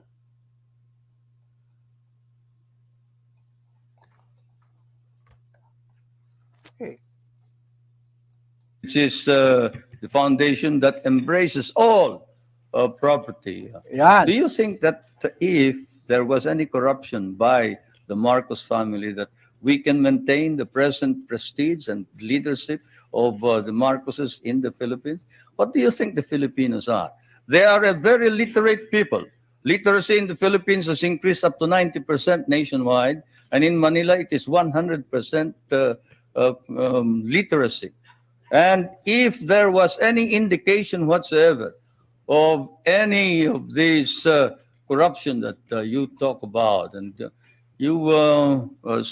whoever said that sounds like he has been in the wrong company, probably. Yan. Yeah. During that time, kaya hindi umama ang Pilipinas. Kasi, Probably the guys that he was working with. kasi, kita mo, rice exporting nation tayo noong panahon niya. Ibig sabihin, maganda ang patakaran ng ating bansa. Magagawa ba niya yun? Magkakaroon ng rice exportation. Kung corrupt po masyado ang. May corruption din sa mga underlings. Kung hindi ko sinasabing walang corruption. But as far as Marcos is concerned, they do not need to be corrupt because they have wealth already. Oh, ulitin ko, during his time, from the beginning of his term to when he visited the United States, from $200, very poor, naging $800. Naging rice exporting nation pa tayo. During that time, our research sa agriculture was so excellent that even the United States sent their scientists of the Philippines, and they were able to develop with the help of Filipino citizens, scientists, yung corn that is resistant to mildew. Alam ba ng karamihan sa Pilipino yan? May have been engaged in corruption. I'd like to know who they are. Then we'll go after them. But I can assure you, if any public official engages in corruption, he will land in jail. That is definite. What do you say to critics who say your health is poor and you won't be around very long, but your wife may? Dito. Alam mo, I have to admit, dito, of course, he wouldn't say that his health is poor. But frankly speaking, he was beginning to be sick at that time. Of course, but for the sake of the country, he doesn't want the people to know that he is beginning to be sick. Pero maganda ang sagot niya. He did not address it. He did not address the question specifically, but rather medyo umiwas siya ng konti with his answer. Look at his answer. Maybe. Anybody want to try me in the ring? Di ba? Di niya sinagot. Pero ang sagot niya ay witty. Pero I'm sure, ito mo, di ako nagkikemere ito na hindi wala siyang sakit. At that time, he was already experiencing difficulty because perhaps of the pressure of the work. But to his credit, hindi niya dinanay o hindi niya i-confirm. Di ba dito parehas tayo? Parehas ang pagtalakay ko? Of course, hindi niya aaminin. But he didn't want to tell a lie.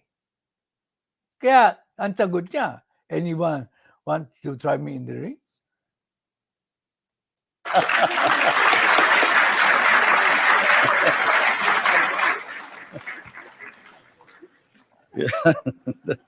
Ridiculous. I refuse to answer questions like that. No. I refuse to answer questions. Mabigat yun. He does not want to answer questions about his health.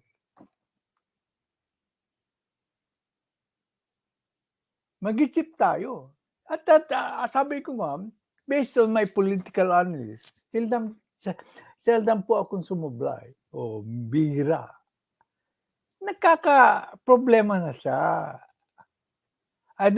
He doesn't want to belabor the fact that he's having problems by not answering, by entertaining questions about his health.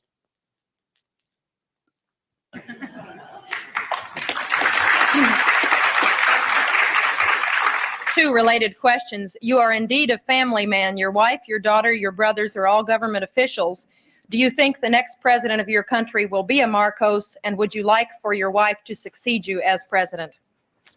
No, no. The problem here, of course, is that one, you do not understand the Philippine politics. You see, first of all, my my brother. Did you say my brother was governor? Government officials. My brother volunteered his services for Medicare. Did you want him to withdraw his voluntary services as a medical officer? He is serving our country practically free, abandoned a very profitable medical career in order to serve what we have as Medicare, which is your Medicaid, no? Yes.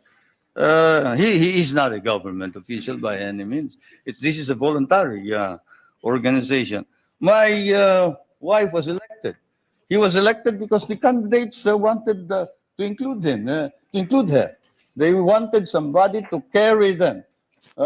Minister Romulo will tell you that without the support of the governor, who happens to be well liked by the people of Manila, they probably wouldn't have won in the last. Totoo yan. Popular pa noon si Imelda because of her projects. Elections. It's just a matter of helping out in the political campaign. My daughter is the voluntary head of a group of village leaders. That is not a political organization. That's not a government organization. This is an association of young kids who are organized in order that they can help each other. Kabataan. I remember that San Amy was the first Kabataang Barangay National Chairman. Hindi po siya government official. It's just an organization of barangay youth. Barangay.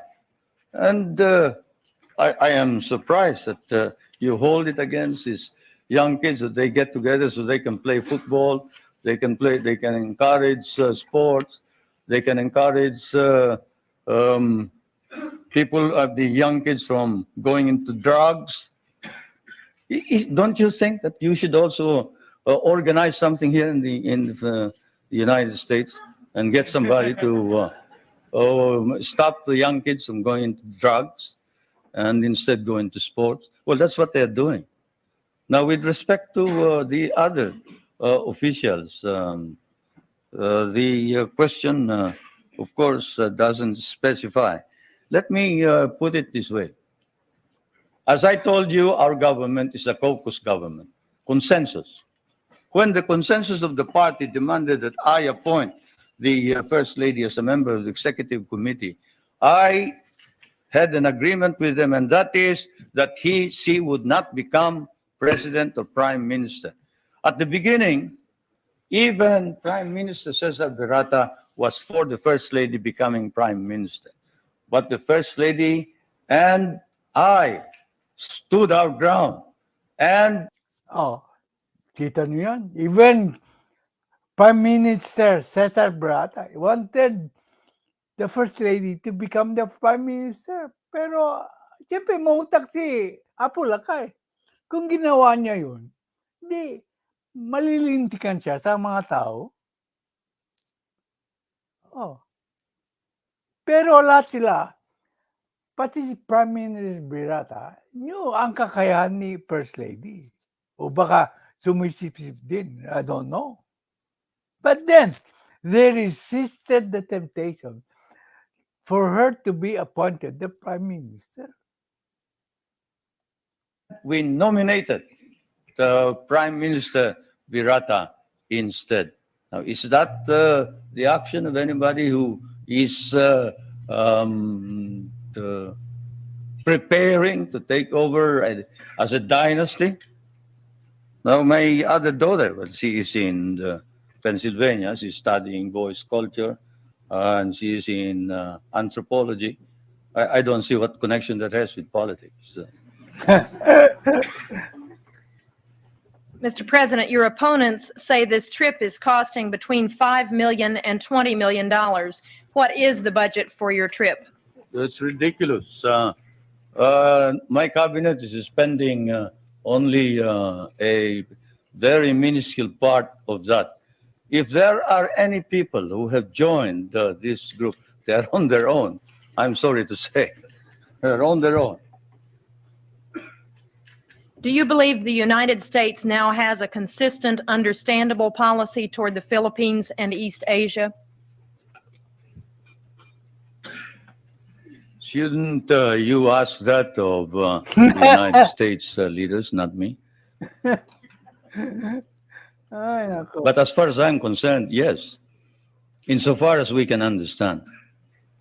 What I see is a resurgent American nation under a new leadership, trying its very best, earnestly trying to arrest decline and slide in prestige and in policy, in domestic and foreign policy. That is what we see from the outside. There is an earnest effort to prevent drift and confusion.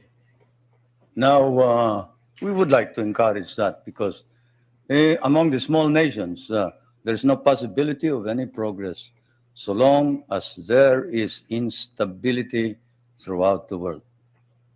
And so, as I said last night, what I see now, 16 years after my last visit, actually my last visit was when I came to participate in the memorial services of President Eisenhower in 1969, not 1966, 1969. And but what I see here is while in the past America was in the dark, and there were doubts and misgivings. There were fears that you were tiring, you were weary, you doubted your own strength, you didn't know where you were going. But now there is hope, and the phenomenon is what we see is an America emerging out of the shadows.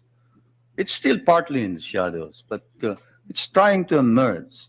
And certainly under the leadership of President Reagan, it's trying to organize an integrated, understandable foreign policy. And that's what we see.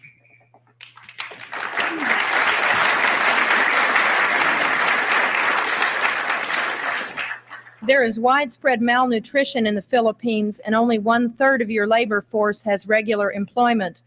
Given this, how do you justify the prosperity in which you, your family, and friends live? You must like us, the way you ask those questions.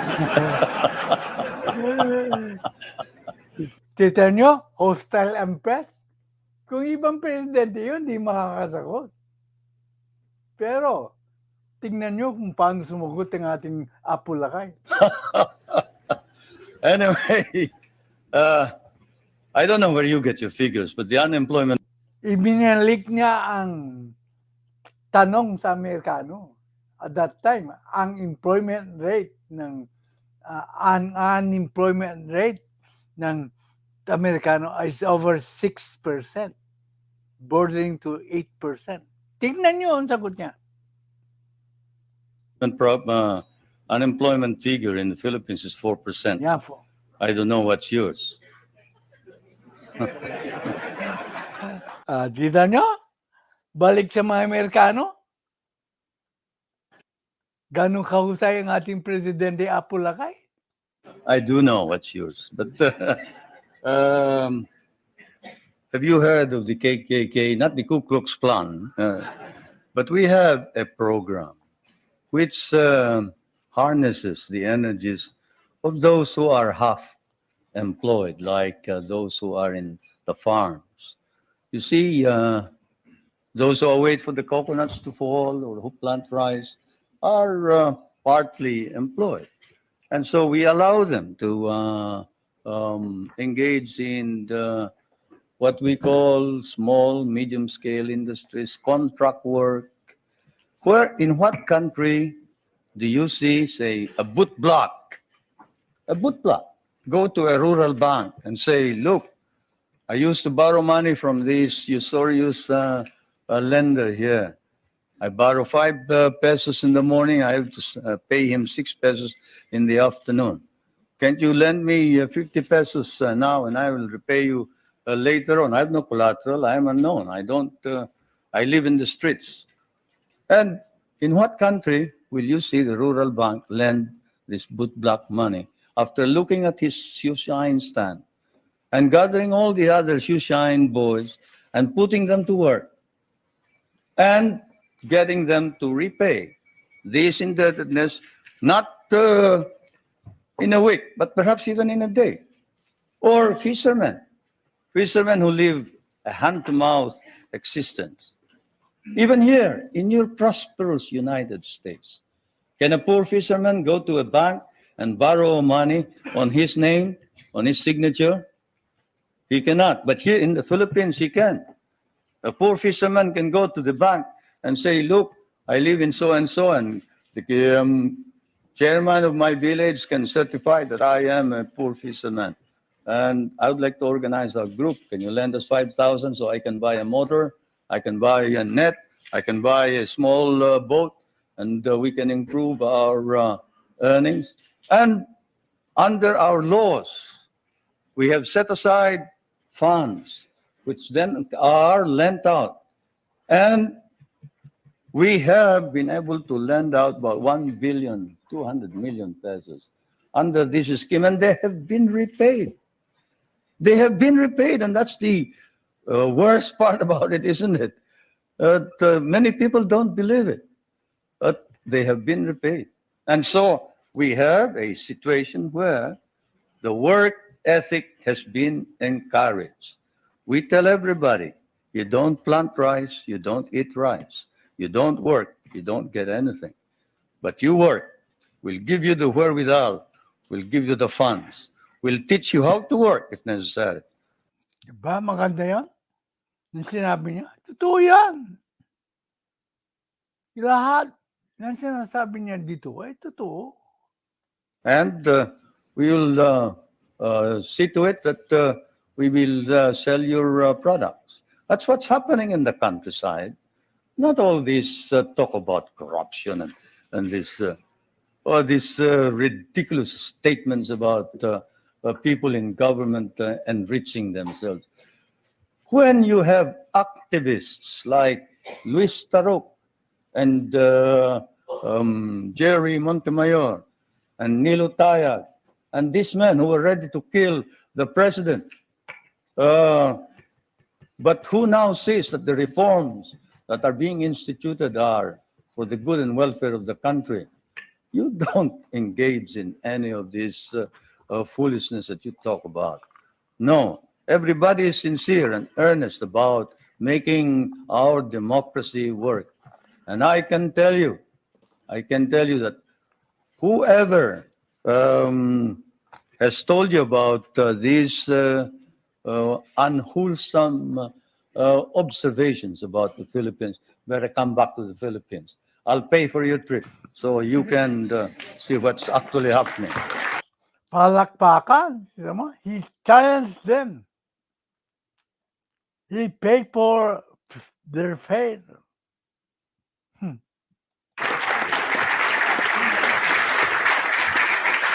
Thank you, Mr. President. Before I ask our final question, I want to present you with a certificate of appreciation for appearing once again at the National Press Club and with an updated version of the National Press Club necktie. Thank you.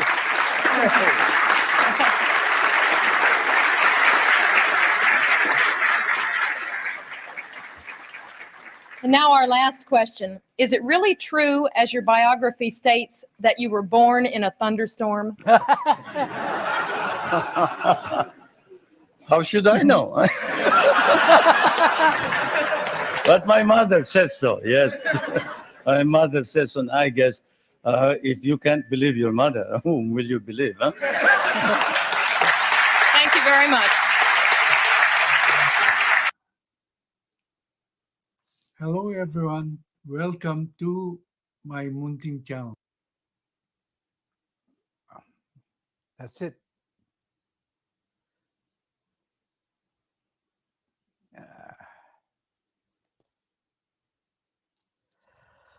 That's it. We can discuss now. Hello, Tatay Amik. Anybody can enter the live stream.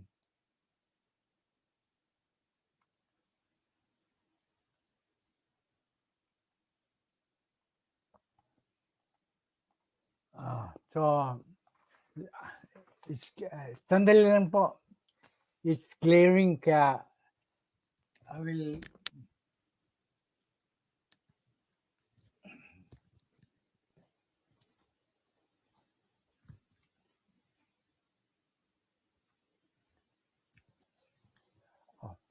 There, you youngsters, you have learned about how good our Apo Lakay was during his time. And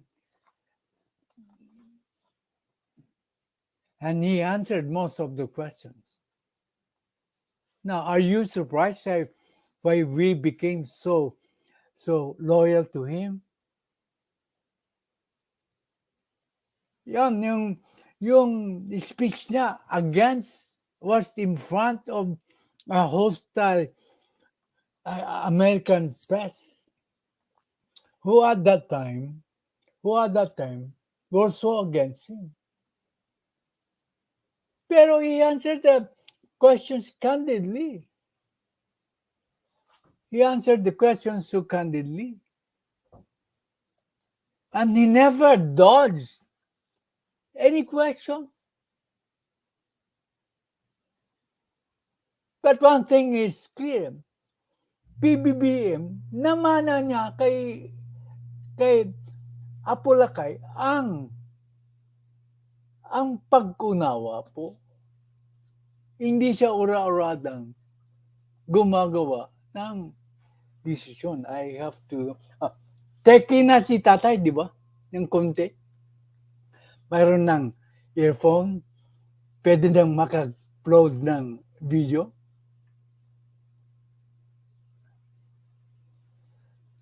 Teki ng konti na si tatay.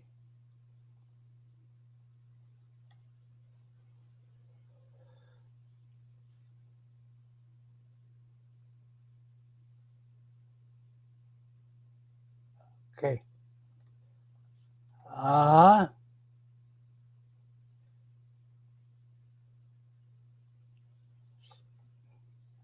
Where did we stop the discussion?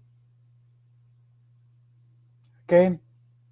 Happy Father's Day, sabi ni Trix Villa. Na Mami Cha says, hello, Tata Jack. First, Yahoo, Elsa TV. Good morning, Sir Tatay Jack. Happy Father's Day sa mga tatay here. Like Dan, okay, thank you. The Size, happy Saturday. Thank you. The Size, happy Father's Day. Mami Cha, Mix Vlog, says hello, Pia. Shout out po sa lahat, sabi ni Mami Chacha. Hello, my friend. How are you? Hello then. Also, hello. Tina, Steve and Tina Jewel. Kabages, good morning, Tatay. How about Premier and 7? Please check out STP, okay?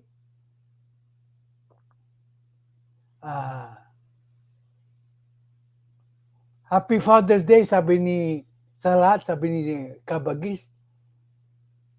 Johnny Jobrian. Good morning po sa lahat. Good morning, sabi ni Evelyn Official. Sabi ni Evelyn Official, tamsak. Sabi ni Evelyn Official, Johnny Dubria, mega love shoutout. Good morning po sa lahat, sabi ni Evelyn Official, si Ann Carlos.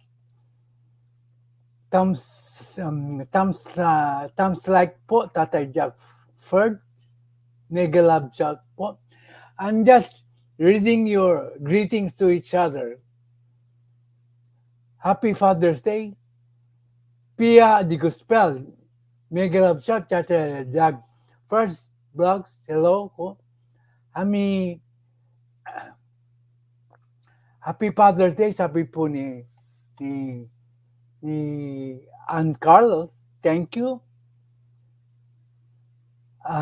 Pia Di Gospel, mega love shout, hello, have a great day.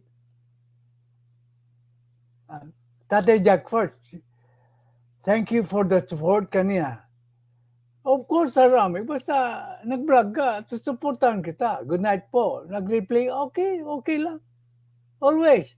Maski wala ka rito, kasama ka sa mga vlogs na sinusuportahan ko. For the buds, kasi political vlogger ka. Tiamsak po, tatay. Thank you.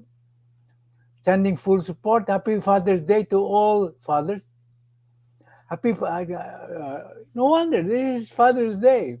Happy Father's Day to all present. Actually, bukas pa ang Father's Day dito sa state. Happy mega love chat kay sa Amitive 45. Happy Father's Day. Sabi ni Pia. Vince Boy, happy Father's Day. Shout out Axel Roses. Happy Father's Day. Okay. Pia Di Cospel. Shout out Mom. Lily Ragasa. Daniel Born. Okay, you go to his channel if you want sports. Shout out po, Dan po. Thank you, the warrior. Thank you very much. Happy Father's Day. Sheila Mashida. Okay. See you first. Guy, kapa ko taga Pangasinan pero Ilocano speaking. Happy Father's Day. Dito po sa channel to, maski magkaiba ang opinion natin, basta i-discuss lang natin na mahusay. Umakyat kayo. Monkey eating eagle, Tatay Jack first. Happy Father's Day. Salamat. Susana J. Happy Father's Day sa lahat ng tatay. Tita nandito. Mega love shout out, Tatay Jack first. Nag-like na po ba kayo? Paki-like naman po. Happy Father's Day, Tatay Jack first. Hindi pa ko Texie William. Mega love shout kay Ate Pia. Hello.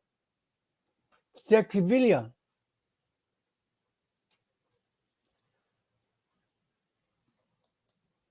Good morning, Tatay.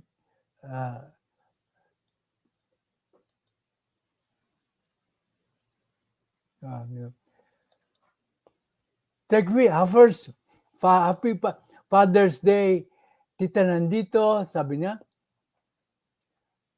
Texie William, Greenit po si Pia Di Gospel. So, kapag nag-speech si PBBM, he's sounding like Apo Lakay with voice na tama ka dyan Texie, naman na lahat ng almost the qualities of the Apo Lakay, pati ang panggunawa sa sitwasyon. Katama ka. Pati yung mga voice actor. Kasi idolo masyado ni, being the only male child, in-inderize masyado ni PBBM ang kanyang tatay. Kaya naman niya kung ano ang outlook ni Apo Lakay, siyang ginagaya niya. Kasi idol niya ang tatay niya. Mangyayak ka siya pag nung in-interview siya ni Tony Gonzaga, di ba? Naiyak siya. Hindi peking mga iyak yun. Nakita niyo yung interview niya ni Tony Gonzaga? Kung gaano ina-idolize ni PBBM si Apo Lakay. Kaya halos lahat ng mga moves ni Apo Lakay ay siyang ginagaya ni PBBM. Siya. Thank you, Sec Villa, for that very observant opinion, and I am very pleased that you voiced out that sentiment. Cap. Up sharing to mama, bagong subscribers. Kapag happy Sunday, everyone. Good morning, Tatay Jack. Yung mga bagong punta sa akin channel, you will get your jacket po after 24 hours. Because I don't know why I cannot give you a jacket when I'm doing a live stream. I don't know why, something is wrong with live stream. And Lily Ragasa is from Hawaii. Aloha, Ma'am Pia de Gospel. Pia de Gospel is from France. Okay. Diyan ang address ni Hansel ng Save. Kung gusto nyo matutunan ng self-defense, punta na kayo kay Hansel. Dahil kanyang address nandyan. Alex Sanchez, talagang magaling po. Kaya nga kami naging loyalista. Kami ni Maribel. You understand? Hindi kami basta ura-urada naging loyalista. Kasi alam namin kung gaano kagaling po si President Marcos. Tignan mo, mga takot. Bago siya nagdidesisyon, inaaral muna niya. Kinontra na ang states. Lahat ng may boto sa kanya at yung mga tungkol sa basis. Sinagot niya.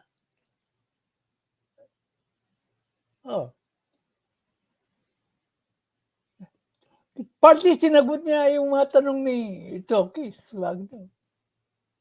Bakit daw hindi sa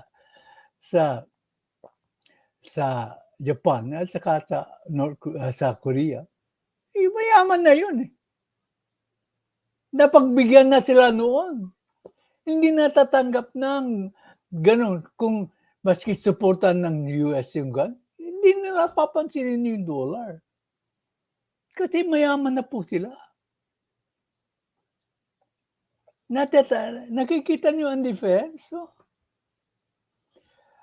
Hello, sabi ni si Lily Regasa, binabati po. Nakikita niyo, highlighted po lahat ng gumabati para makita niyo kung sino ang bumabati.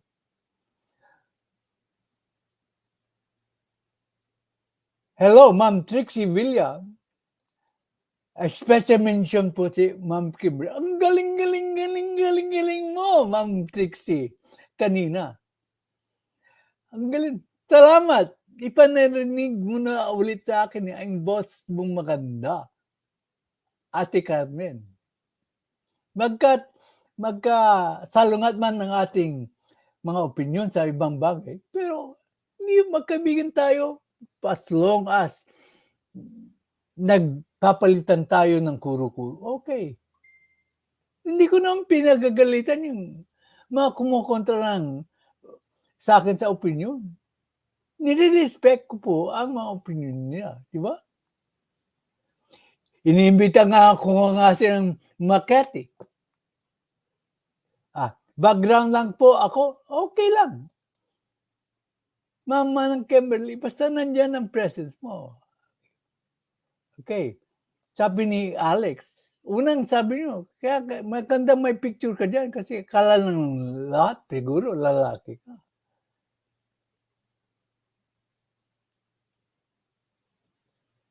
Okay.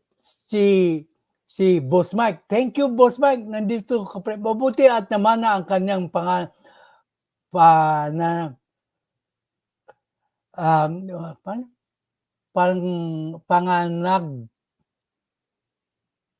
panganay na anak, ang talino at diskarte ng kanilang ama. Ibig mo yun sa Sen Ami, ang tinutukoy mo. Oh, di ba si PBBM ang nakamana? Oh. Kung ipipilit mo yan, okay. Hindi tayo magtatalo. Iba ang pananaw ko. Si PBBM ang nakamana. Isipin mo ang mga sitwasyon. Ura-urada bang nagdidesisyon si PBBM? Ang tatay ba ni PBBM o ura-urada nagdidesisyon? Suriin mong mabuti ang sinasabi mong Boss Mike. Kung parehas pa rin ang iyong pananaw, nire-respeto ko. Hindi tayo magtatalo ng matagal. Kung hindi na papapalitan yung buong pag-unawa mo, so be it. Kasi nandito tayo para magdiskusyon. Pero sa aking pananaw, sa lahat ng galawan ni PBBM, ginagaya niya si Apo Lakay. Ang tanong ko sa iyo, ganun ba ang ginagawa ng panganay? Oo. Happy. Thank you, Boss Mike. Happy Father's Day, tatay. Dito, magkakaibigan tayo nagpapalit ng kanya-kanyang kuro-kuro. Ang opinion nyo, is an opinion. And your opinion is your opinion. Kasi opinion pa lang yan. You are right. I respect your opinion. Okay.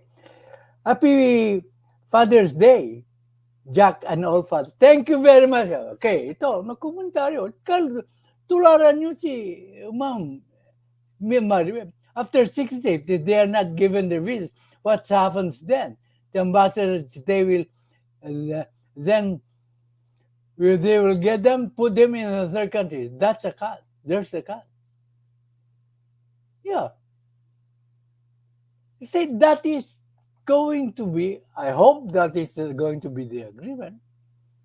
If the US doesn't honor the agreement, then the program should be stopped. Kasi they did not honor the agreement.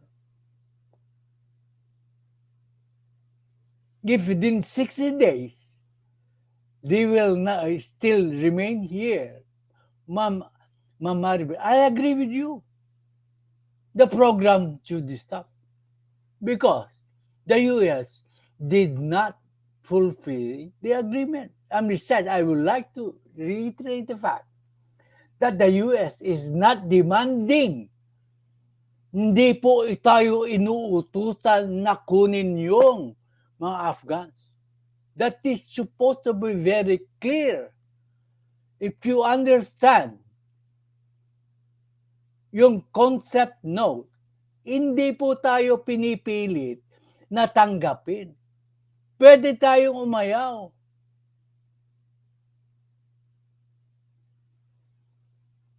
Bakit niyo sasabing tuta yung may nagsasabi sa akin, tuta si Babes Romualdez at si PBBM ng Kano? In the first place, kung makakabuti sa ekonomiya ng Pilipinas ang pagpunta ng Afghans, bakit hindi? Kung the security risk ay minimized, knowing that all these supposed people from Afghanistan are former employees. Why not?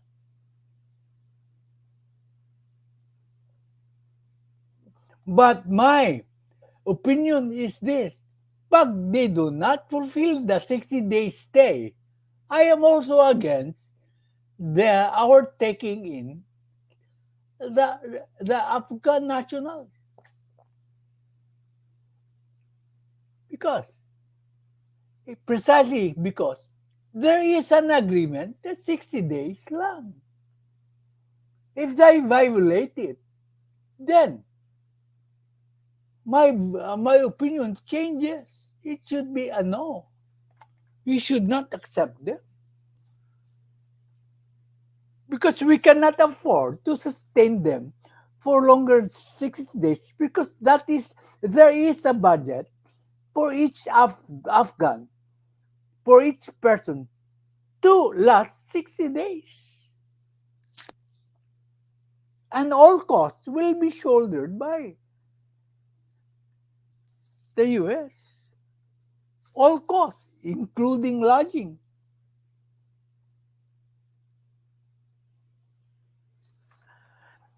For my part po, ang 60 days from the time they arrive to the time they leave within 60 days, they have no chance of doing some terroristic activities. In fact, Ambassador Romales, ang sabi niya, it's practically nil yung terrorist threat based on the Senate investigation. He was asked that.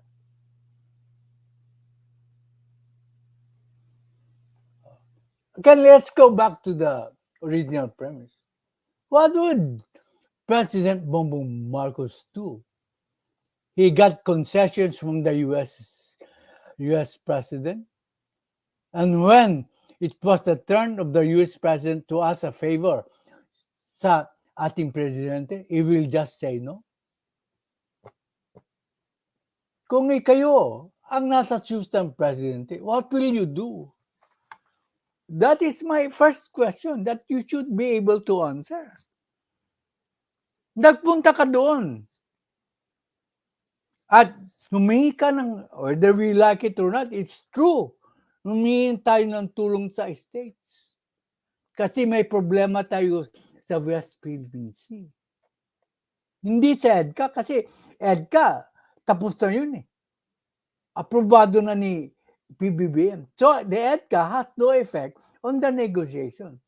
Ang tabi nga ni JNL opinion, mayroong horse trading. Ngayon, lahat kayo dito, tanongin kung tunay kayong open-minded po, tanungin nyo kung ano yung kung tunay kayong open-minded, search nyo sa Google ang meaning ng horse trading. Kung ano yun po. At i-relate nyo sa meeting ng dalawang presidente, BBM at saka President Biden. Mahusay po na analista si JN. I think siya ang pinakamahusay na mag-analyze dito. Wala na sa pang magaling na mag-analyze. Siguro kasi hindi kami makatugma ng si Shine. Hindi kami makatugma ng posisyon. Kaya hindi na siya nag-comment. I miss Shine. The Makati girl. Gustong-gusto ko yung komentar. Maski against dito, si Maribel Sabala, hindi kami panay na iba ang aming pananaw, pero mahal na mahal ko yan. Si Maribel Sabala, at least, she has the courage to express her opinion. And what? We discuss it here intelligently. And there's the catch. No, kaya nga, put them in a third country. If they do not honor it, let's forget, scrap the whole thing. Doon tayo nag-agree. Miss Maribel Sabala. Like your comment. I like your comment as always. Frank, true to yourself, what you feel. Ah, Alex Sanchez, Dan Tamsak, ibig sabihin, just a reminder, yung iba dyan, maski galit kayo sa akin, mag-thumbs up lang kayo. So that, lalaki ang aking engagement. Si Hansem, dati na si Melchior own, good morning Tay, magaling na ukulele master po ito. Sinusuportan ko po ito ng todo. Kasi nai-entertain ako sa kanyang pag-play ng ukulele at saka pagkanta.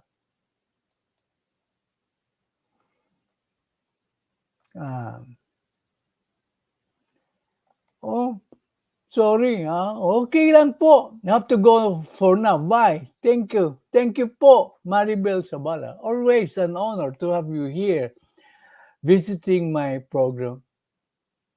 I've never enjoyed so much when somebody visits my program.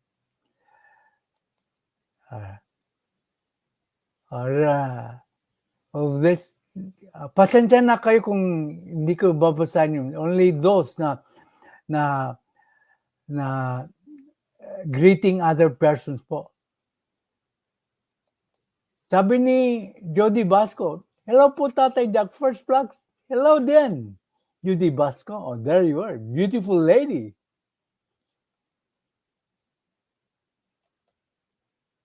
Still watching from San Jose, California, pulling whiz. Sabagay, you're also from California. Taga Lodi po ako. Lodi, California. I'm so glad that you visited my channel. You will receive your jacket. Kung wala pa kayong jacket, later on. Lizelle, hello po. Hello host, happy Father's Day. Morning po sa lahat. May add ka na gusto po saksak ang may employee dito. Alam natin history ng mga kaya hindi maiwasan ang sento. Yeah, of course. Wala pang EDCA, hindi lalagay po yan sa EDCA. Ilalagay sila sa isang malaking place para mabantayan sila. Pero hindi yung parang detainees sila. Kaya hindi sila tatanggap ng maraming Afghan. Kasi sabi nga ni Gibo, Chidoro, ayaw naming ilagay sila sa pasilidad na para bang sila ay detainee po. Hindi ka ba nag-watch ng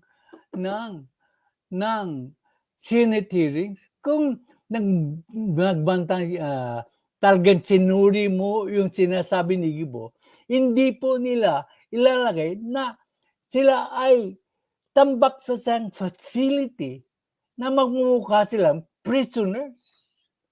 Kailangan sila may free movement.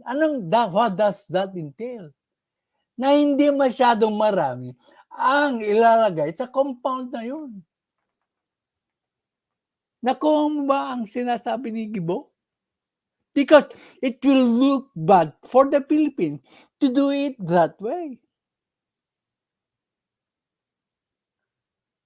Hindi kasaya yan po ang EDCA. Walang pakialam po ang EDCA. Malinaw po. Okay. May mga local terrorist dito sa Pilipinas na sumusuporta ng Taliban. Ayan ay, kung sumusuporta sa Taliban, at any time, they can commit terrorist act. Maski mayroong Afghan dito o wala. What is to prevent them from committing terrorist attack, being a sympathizer of Taliban and being in a Muslim territory. What does it change? What in the equation does it change? Boss Mike, nandito na pala sila eh. Na gumagawa ng terrorism.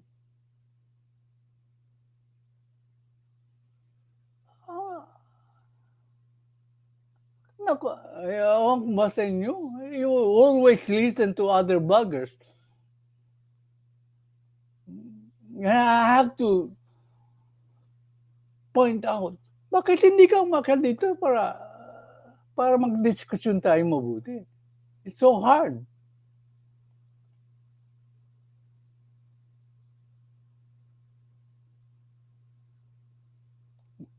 Pero mo, buti nilang nandyan si Senador at si Sek Kibo. Kaya nga, nandyan si Sek Kibo. Pero, binanggit mo si Sek Kibo. Sabi niya, pag-aaralan po natin. He is leaning towards admitting the Afghan. Kung nakinig kang mabuti po. Kaya nga siya nagsabi, hindi pwedeng lagay sa facility na namumukhang detainees po sila. Narinig mo ba si Gibo? Siya ang pinakamahusay doon sa Senate hearings. Siguro hindi ka nakinig ng mabuti sa kanya.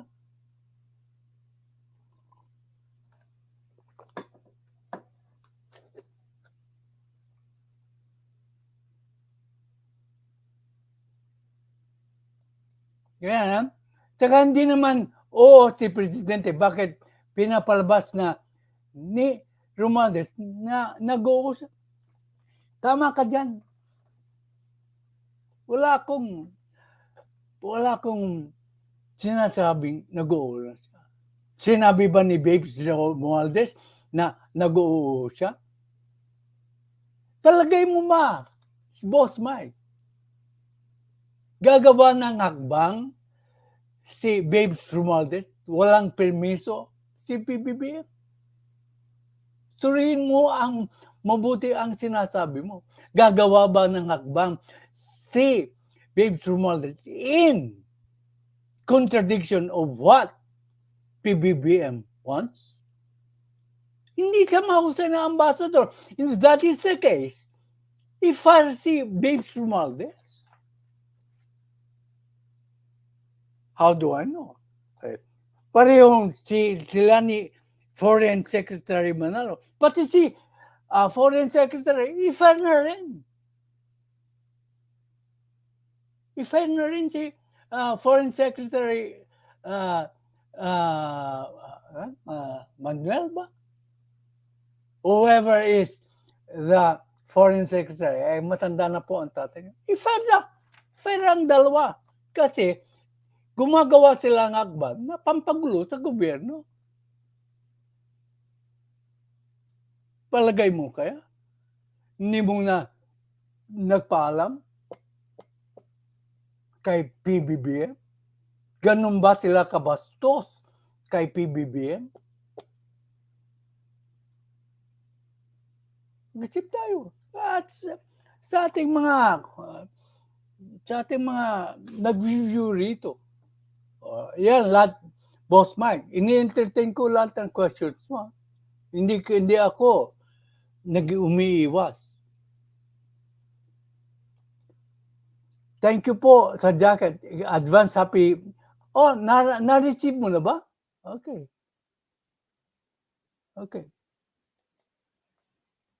Yun nga, kailangan na pabantayan ng mga kapulisan. Kaso nga, babantayan nga.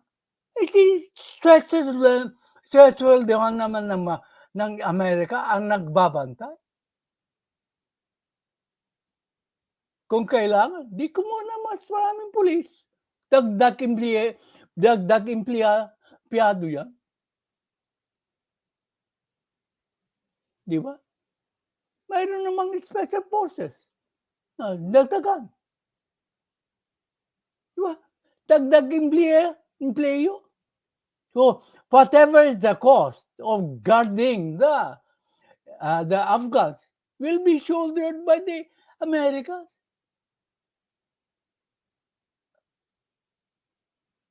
Oh, they hire more police officers, panatilihin ang current force, and they hire more officers to guard the Afghans. Anong problema doon? Kung kailangan additional personnel, the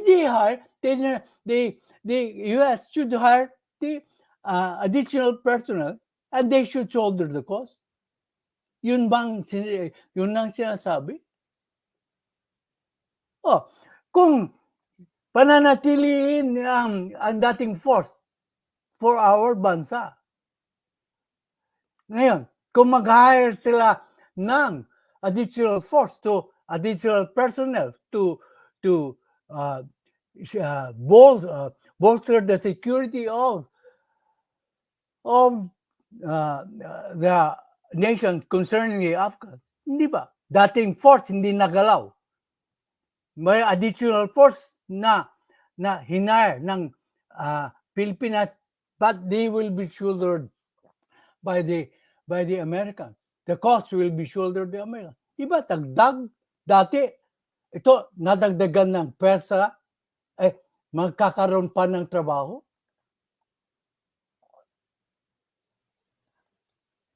Yung mga tanong mong class is you are absolutely coming from bloggers or maybe influenced by bloggers. I'm telling you. I am answering them point by point. Okay. Up to 4 hours, drive away pala tayo ka. Okay. Kung ganon, hindi kami nakikinig sa mga bloggers kay Senador. So, ganon pala eh.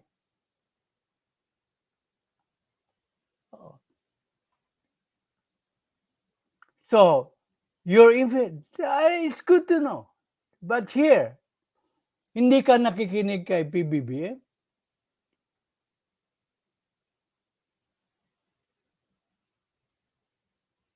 Hindi ka nakikinig kay PBBM.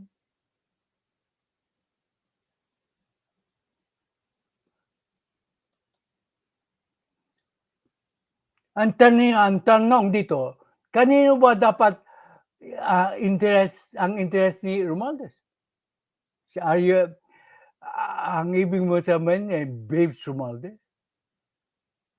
Hindi sa bansa natin, kung taliwas ang interest ni Babes Romualdez, knowing Babes Romualdez is the ambassador of the Philippines to the United States, knowing what benefit can the Philippines get or will the Philippines get should we grant a small favor to the United States? Isn't that for the interest of the Filipino nation? Ibabalik ko sa iyo ang tanong.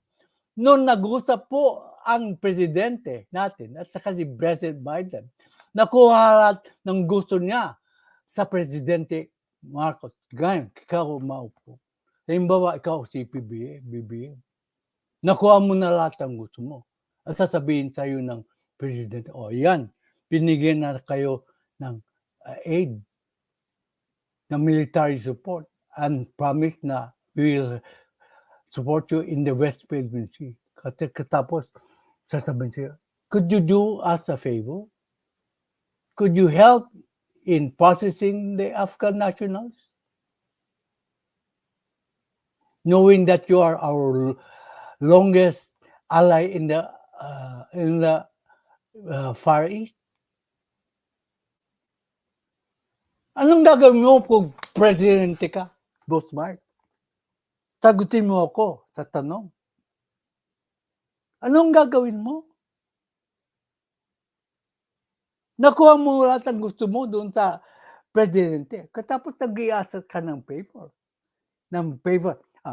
Sabihin mo I was the only blogger who projected the actual scenario. Mayroon ba vlogger na nag-predict ng actual scenario, boss Mike? Despite your opposing view, mayroon bang vlogger na napuntahan ka na gag-present ng actual scenario?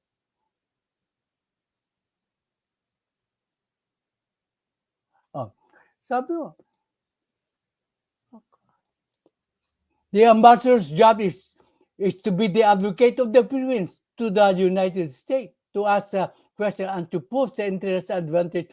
Precisely. He is doing his job to advocate for the interest of the country.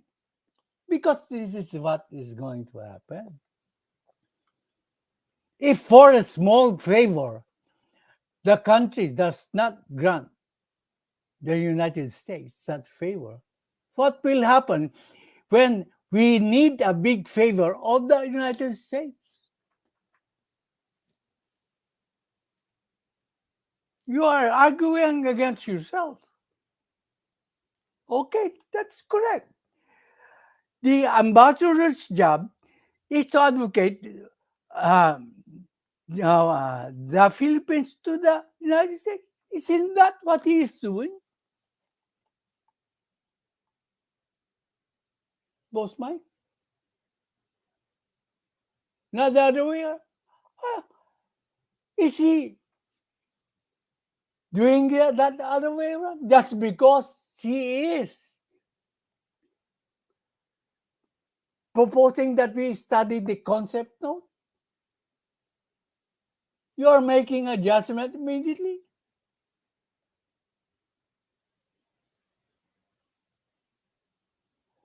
Madadagdagan pa ang pwersa para bantayan ng mga employer ng kano sila na ang gumawa ng problema. Yeah, precisely. Madadagdagan ng pwersa, pero babayaran ng United States. Yung dating pwersa natin, mananatili. Yung madadagdagan na pwersa, siyempre titauhan yun. Di naging empleyado yun. Sino magbabayad? Tayo ba? Aminado ko, gumawa silang problema. Humingi po ng tulong. Dahil may problema sila. Nasa sa atin kung tatanggapin natin ang kanilang paghingi ng tulong. Ngayon, think of the national interest. Kung sa maliit na favor, ay hindi natin sila pagbibigyan. Anong mangyayari kung malaking favor ang hihingin natin sa kanila? Kung presidente ka po ng Pilipinas, put yourself in PBBM shoes.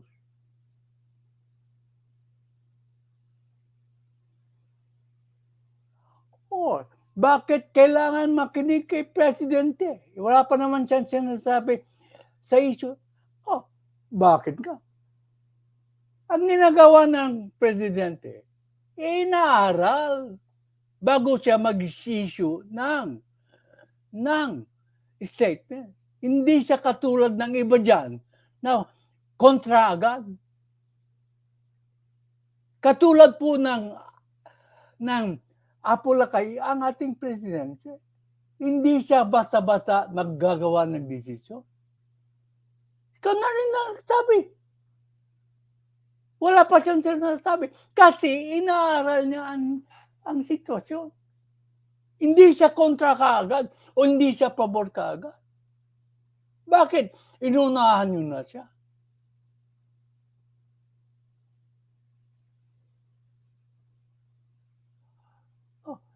Nako, pasensya ka na. Puro tunog ka. Salamat sa magandang desisyon, magandang araw. At akayin mo ako na magiging American leaning ako. No, I am pro-Filipino. Kaya nga sinasabi ko na ang mga Amerikano, hindi sinusuportahan ko ang pananaw ni ni Apo Lakay na pinabayaan ng mga Amerikano ang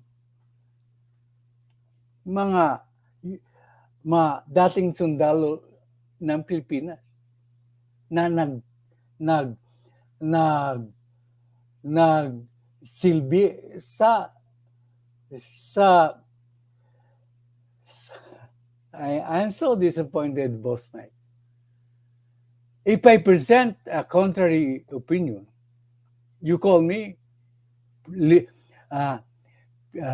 pro-American leaning?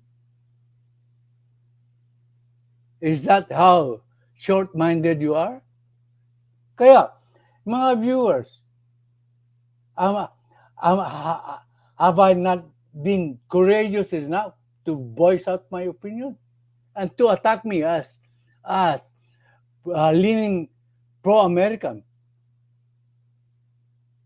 It's quite unfair for you, Boss Mike. You're trying to influence other viewers to think I am pro-American. Am I? Haven't I always said that we have to love our country first before anything else? Look at my original statement. Look at my original statement. Before you become a loyalist, you should love our country first. Why do I take this position for BBBM?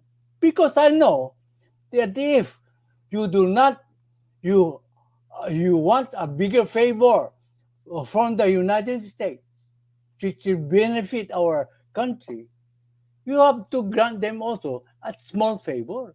That's what we call horse trading. I'm really disappointed with you, mine. To accuse me of being pro-American is not also fair sa akin. Because my position has always been for a Marcos loyalist to love our country first before loving the Marcoses. It turns out that you love San Jaime more without considering the benefits of our country that you will get from granting this small favor.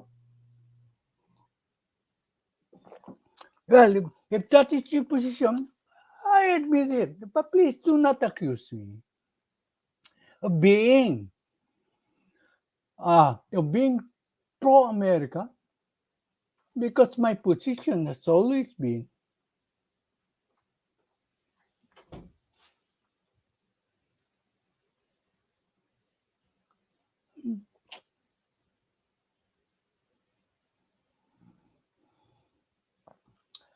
Good morning.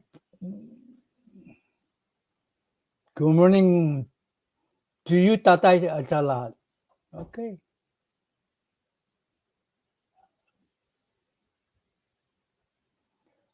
Sa pag-support sa channel ko, pwede ba dito, Tatay? Okay, you can lay down your address. Okay?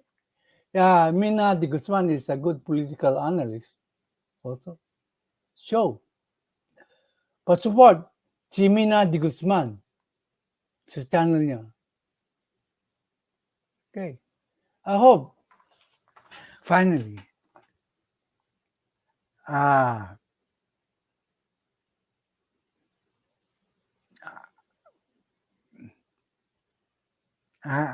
am somewhat disheartened na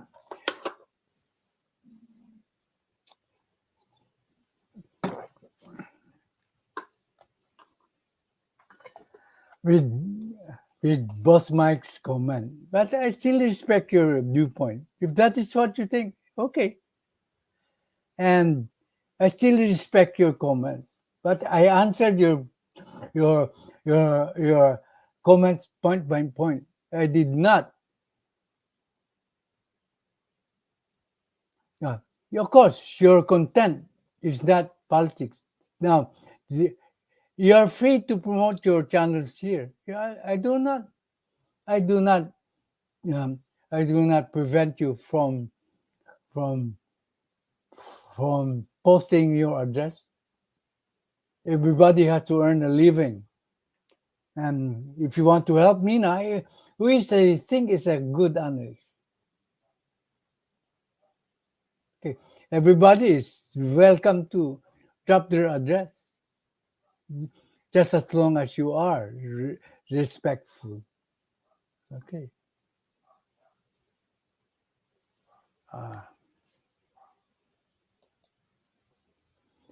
Okay, since that is the last comment, I will end my broadcast.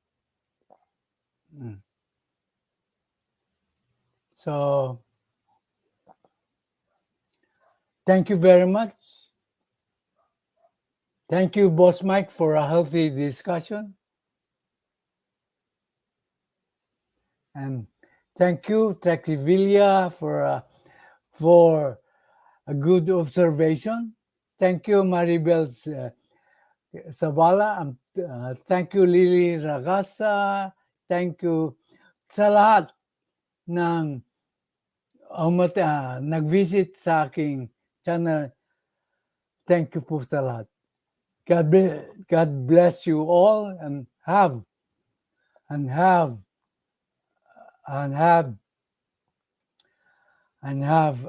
a happy Father's Day sa lahat ng mga kalalakihan na may anak. And God bless you all. I leave this with you now. Thank you.